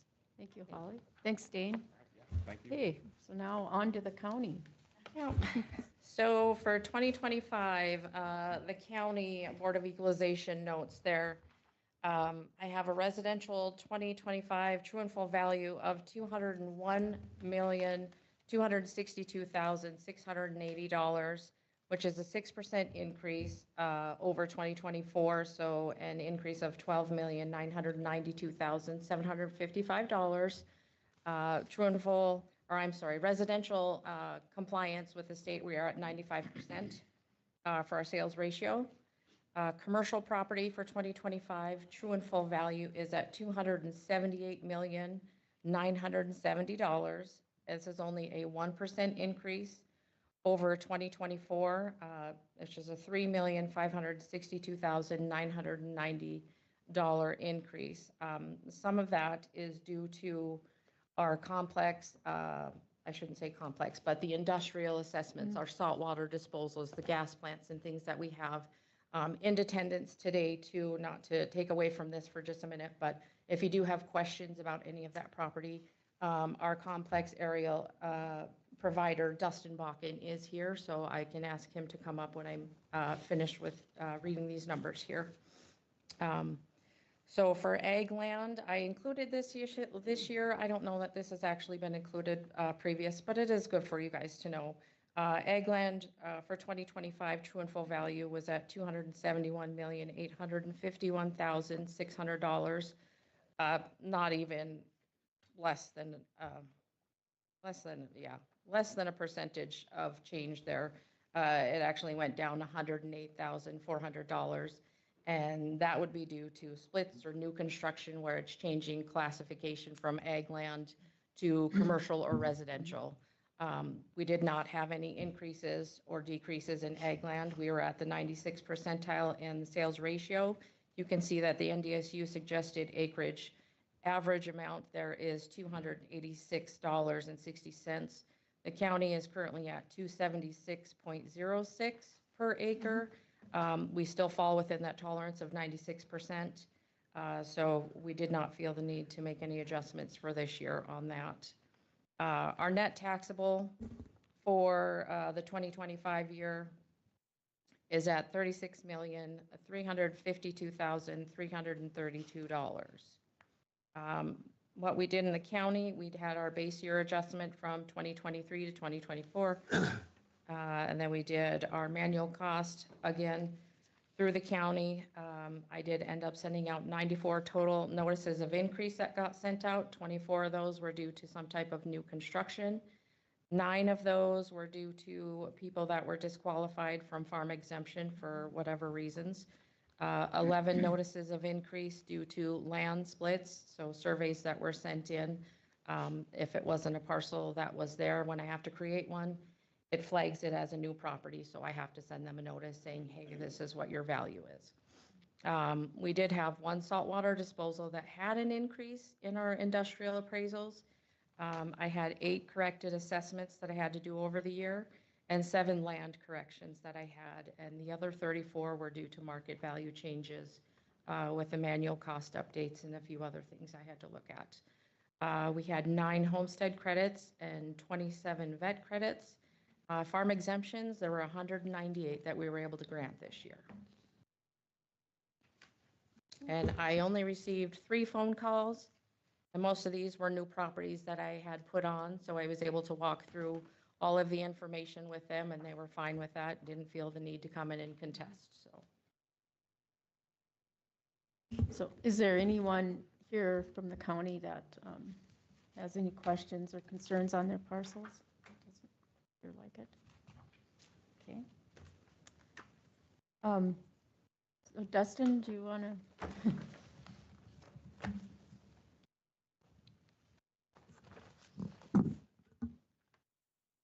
Morning. Morning. For the record, yes, Dustin Bakken. I'm the owner and president of Complex Aerial.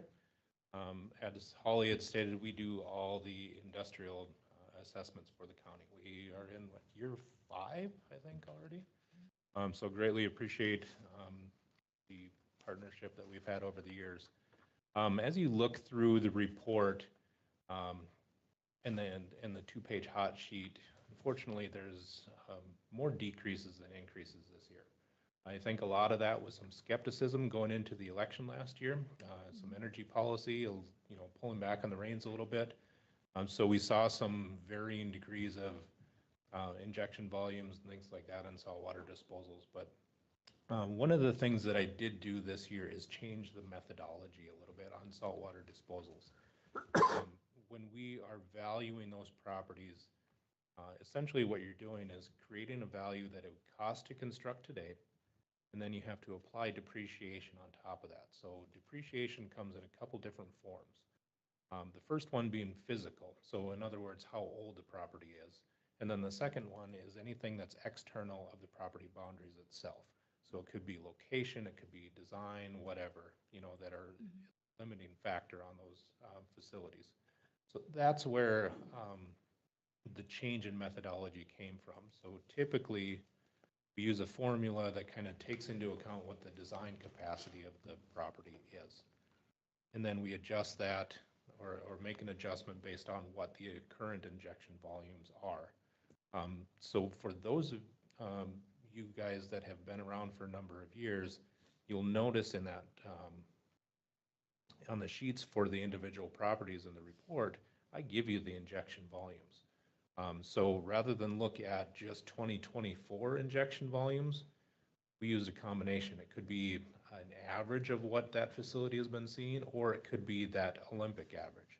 And the Olympic average is very similar to what the agricultural land formula uses, is you take a set number of years and you throw out the high and the low years. And what that does is hopefully tame some of those gigantic swings that we've seen over the past few years, because one facility may do really well the one year, the value goes up, and then all of a sudden they drop off face of the map, value goes down. It's just this roller coaster. That doesn't benefit anybody, as far as wildly different assessments like that. It doesn't benefit the company or the operator. It doesn't benefit you guys in the county as you're trying to budget, because you never know where those values are going to be. So kind of played the crystal ball game a little bit and trying to figure out what was going to happen moving into this legislative session. And I think that played out all right, because as we see, budget caps and everything like that, it's best to just kind of, try to ride out some of those humps with the valuations and everything. So we're trying for consistency on the benefit of everybody. So that's why I give you the injection volumes. Yeah, we saw some differences in value, this year, more on the downside, but moving forward, we should see a lot less change, in terms of up and down. So I know that's getting into the weeds a little bit, but that was the change in methodology. As far as the bigger facilities, Bear Creek, status quo, they had their large expansion project here a number of years ago. They've just been kind of maintaining, so nothing overly impressive there, except for a little bit of physical depreciation there. The receiving station west of Killdeer is now a Marathon property, so again, they've made some improvements, but nothing overly drastic at this point. So yeah, we're just kind of riding, some smaller little waves in terms of total value in industrial properties. I think we're down with 3.5% this year overall. So, that's just kind of where we are, but I would certainly stand for any additional questions. Any questions on the industrial sites? Sure, appreciate this report. It's good information. It's the one thing I know that everybody looks like it, or likes to look at. And yeah, the one year that I didn't bring the report, I know I heard it, so I'm very aware that you guys like to see the book. So I'm just glad the post office got it here in time. So. Yeah. Appreciate you, coming out too and kind of explaining this to us. So. Yeah, to that point, and I'm glad Kelly's gone, but I would beg to differ. I think the views here in Dunn County are a lot better than Stark, so okay. I'll gladly come out here. Okay. There's no wind Thanks. towers here. Yeah, that's true. So, Holly, do you have anything to add to your report? I don't have anything, no, unless there's any questions or anybody else has anything. Do we gotta approve the Yeah, county we values? would need a motion to approve the county values. So move. Second. Motion by Commissioner Olson, second by Commissioner Pelton, to approve the Dunn County values as presented for 2025. Any further discussion? If not, all in favor, say aye. Aye. Aye. Opposed? Motion carries. Okay. Thanks Thank so you. much, and thanks for all the work that goes into this.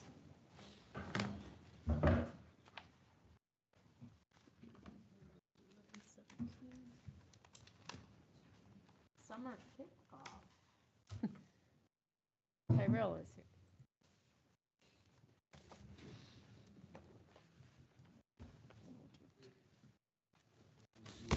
Pardon? Yeah, was there? Oh, that's right, thank you, yeah. So now that we've finished up with the Dunn County equalization and cities, I would Reconvene. reconvene as the Dunn County Regular Commission meeting. Okay, now we're good. All right, thank you for having me today. So we are here today just to keep you guys in the loop on the event that we have going on this weekend. So it is the street dance event that we're bringing back to Kildare. So we called it the Kildare Summer Kickoff Party and Street Dance Event. So just to give you guys a little heads up about what we're doing, it'll be this Saturday. It is going to be on Central Avenue, and we'll have the street closed from Railroad Street up to First Street. We do have we got the official map from TSS on what we're going to be doing for blocking off roads, detours, that sort of thing. So that will be communicated today. Things that we have going on, we're going to close down the street at 2 o'clock with the event starting at 4. So that'll give about a 2-hour window for different things to set up. So we have food vendors and food trucks coming. We will also have a cornhole tournament starting at 4 that's being organized by an individual outside of Dickinson. So he'll be bringing all that stuff, and it's just sign up when you get there. And then we'll have kids' activities in the park. So we have a bounce house company that's coming out of Dickinson that will be in Log Cabin Park that's right across from the Herald. And we'll also have some kids' activities in there as well, like some yard Tetris, yard bowling, that sort of thing. And that will all be starting at 4. Starting at 5, we'll have some local artists for a like an open mic on stage. So they're going to be performing from 5 to 7:30. So that'll all be going on during the cornhole tournament, kids' activities. And that, and then starting at 8 o'clock, we have Unleashed, which is a band out of Bismarck. They are a rock cover band, so they will be performing from 8 to 11 with the overall street dance concluding at 11 o'clock. And then we'll have about an hour window for cleanup, and then we'll reopen that street starting at midnight. So that is just a little bit of information about it. I want to thank the Dunn County Sheriff's Department. They are lending us one of their deputies to help out with the crowd control, that sort of thing, so monitor the area. Also, Loanne, she sent out some information on it, so I just wanted to say thank you for that. I really appreciate the help with that, and I'm just here to answer any questions that you guys would have. Any questions? That sounds like a fun kickoff to summer. Yeah, and it's primarily free event. We're not charging anyone to get in, that sort of thing. So the cornhole tournament, that does have a cost associated, but with our kids' events, that's all going to be free to the public. And then the food trucks, obviously, they're with them coming in, that will be a fee there. But we just wanted to have an event that was going to be cost-friendly, user-friendly, and get the community together. And is the NDRA rodeo Sunday? I believe so. So tie that kind of in too. Yeah, absolutely. So just a fun weekend in Kildare. Well, thank you for that. Yes. Thank you guys for having me today. Appreciate it. Great. Yeah, see you. Sandy.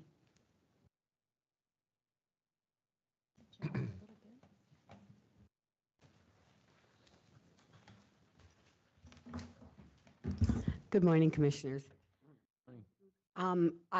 Commissioner Olson contacted me about the letter of intent that we had from LO Towers. So I contacted them again, and they would like this letter of intent signed, and then they are working on the easement, the permanent or the easement. He said he'll get that, and I'll get it to the state's attorney prior to make sure it's okay for that, for the tower. But just a couple notes on the letter was dated March 17th, and on the second page it says it expires in 15 days. I did contact him, and he said it's still good to go. We can still sign it. So just understanding this is just a letter of intent. They will be sending us a 22-page easement, and their next step will be to survey out what they need for the tower.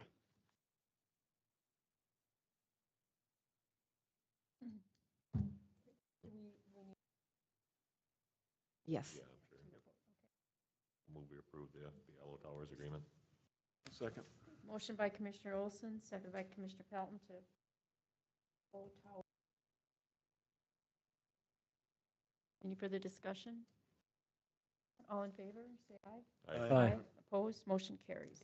So Tracy, I'll just have you sign your copy and get it back to me. Thank you. Thank you.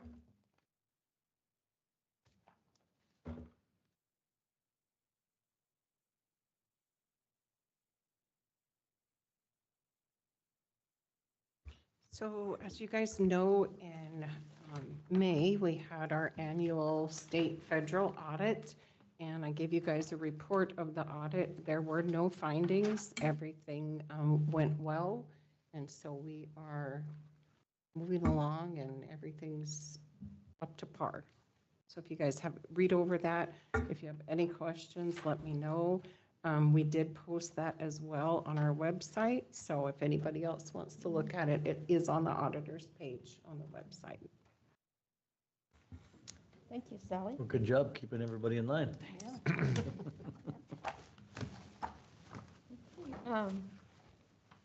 Dave, the shooting sports complex and board formation? Okay, just a quick updates. I mean, we approved join that joint powers with Kildare or whatever. Purchase agreements have been signed on both of the properties up there.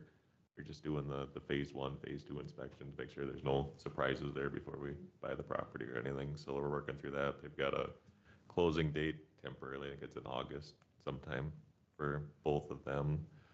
What we were looking at is possibly setting up a board to kind of govern that property up there. We're gonna need some people to oversee it or whatever. So that's what I was kind of looking today, if we can establish probably a 5-person board.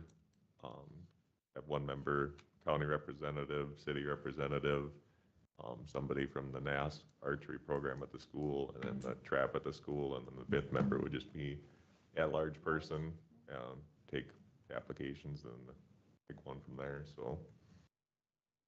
So the ownership of this building will be, Be a joint ownership okay. between city of Kildare and county, I think is how we're working that, right?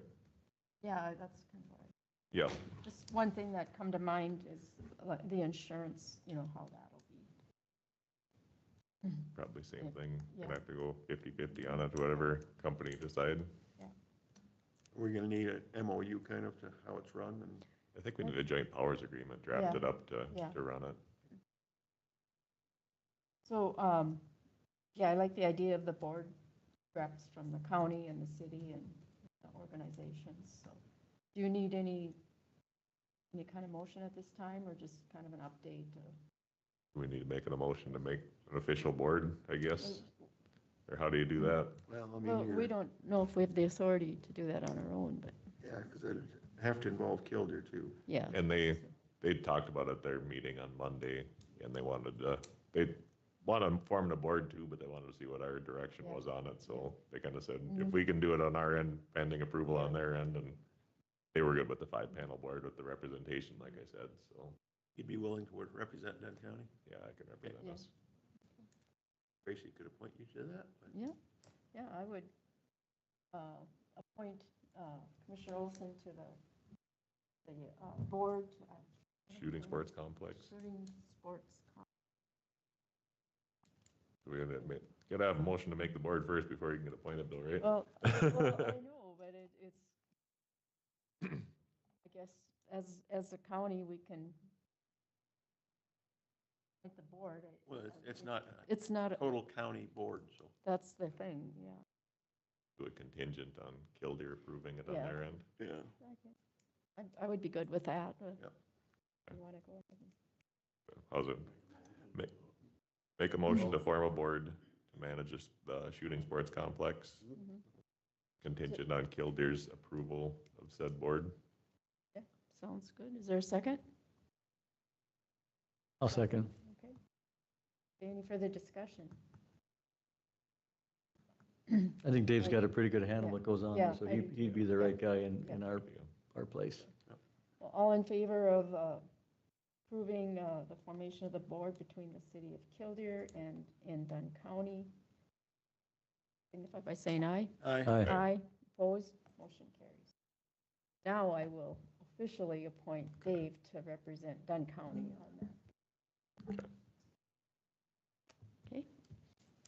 Thank you. Another job. It's Yeah, just another job, one of those another kind of board. things we got to navigate Yeah. through. Okay.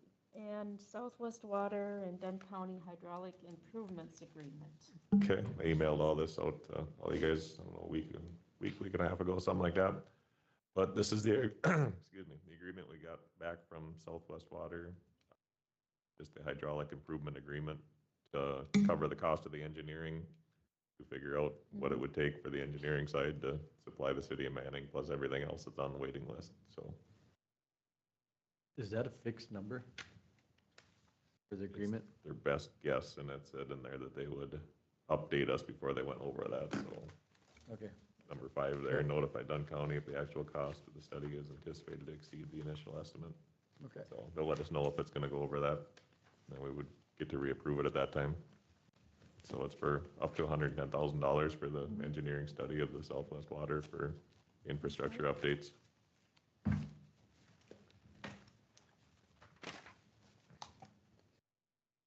I guess, Yeah. I'd move to approve it. I'd Yep. make a motion to approve the agreement with, is it Bartlett and West? No, this is. Southwest. What, Southwest Water? Okay. Dunn County Hydraulic Improvement Agreement. Yeah, what he said. Okay. I'll second it. Motion by Commissioner Heiser, second by Commissioner Olson to approve the Southwest Water Dunn County Hydraulic Improvements Agreement. Any more discussion? Not, all in favor, say aye. Aye. Aye, opposed, motion carried. That's Senate Bill 21. Public. Okay.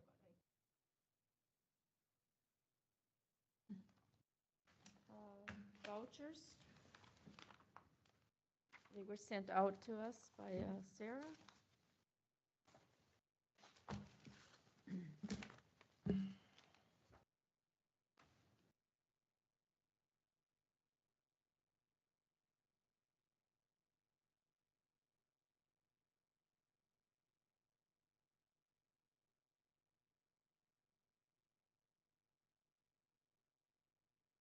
I have a question, Sally, this, Ross Sedin, I thought he was, does he still work for the county or he's?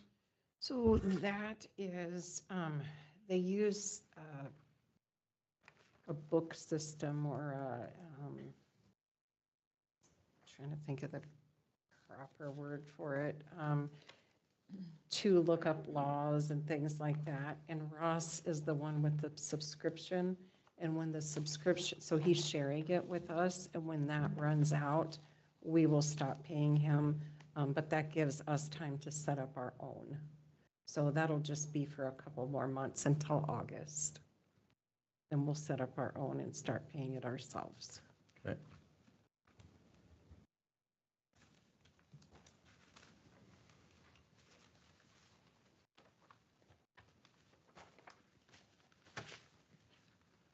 Madam Chairman, I move to approve the bills as presented.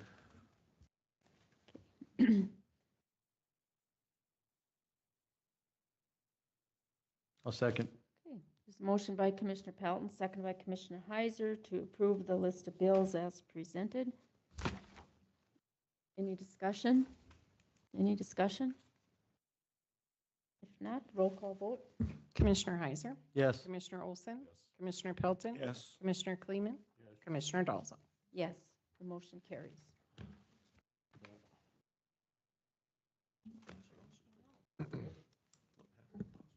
Financial report. Okay, so for May, we did move some money around. We moved some money into that first international money market, and it already made us $23,000 in interest, so for the month of May, so that was good. We ended with Bravera at 18 million, First International Money Market roughly 10. The treasurer account has 340,000. Payroll is at 303,000. Our DDM account is now at 43 million. So we have roughly made almost $4 million off that DDM account since we opened it. The CD account, we're still at 50 million. So we ended the month with $122,119,172. And then for the gross production tax account, GPT, in May, we received $3 million from them. We're at 42 or 43% roughly of the year. And we've got 16 million. So I think we budgeted 38 million. I think we're going to come in right at that budget this year. I don't think we'll go over this year unless something drastic happens with OPEC and the oil prices, but I think we'll come in right at what we budgeted. So if you have any questions, just let me know. All right. Anything else? Look for a motion to adjourn. So move. Second. Motion by Commissioner Clayman, second by Commissioner Olson to adjourn. All in favor? Aye. Aye. Meeting adjourned. Thanks, everyone. Thank you.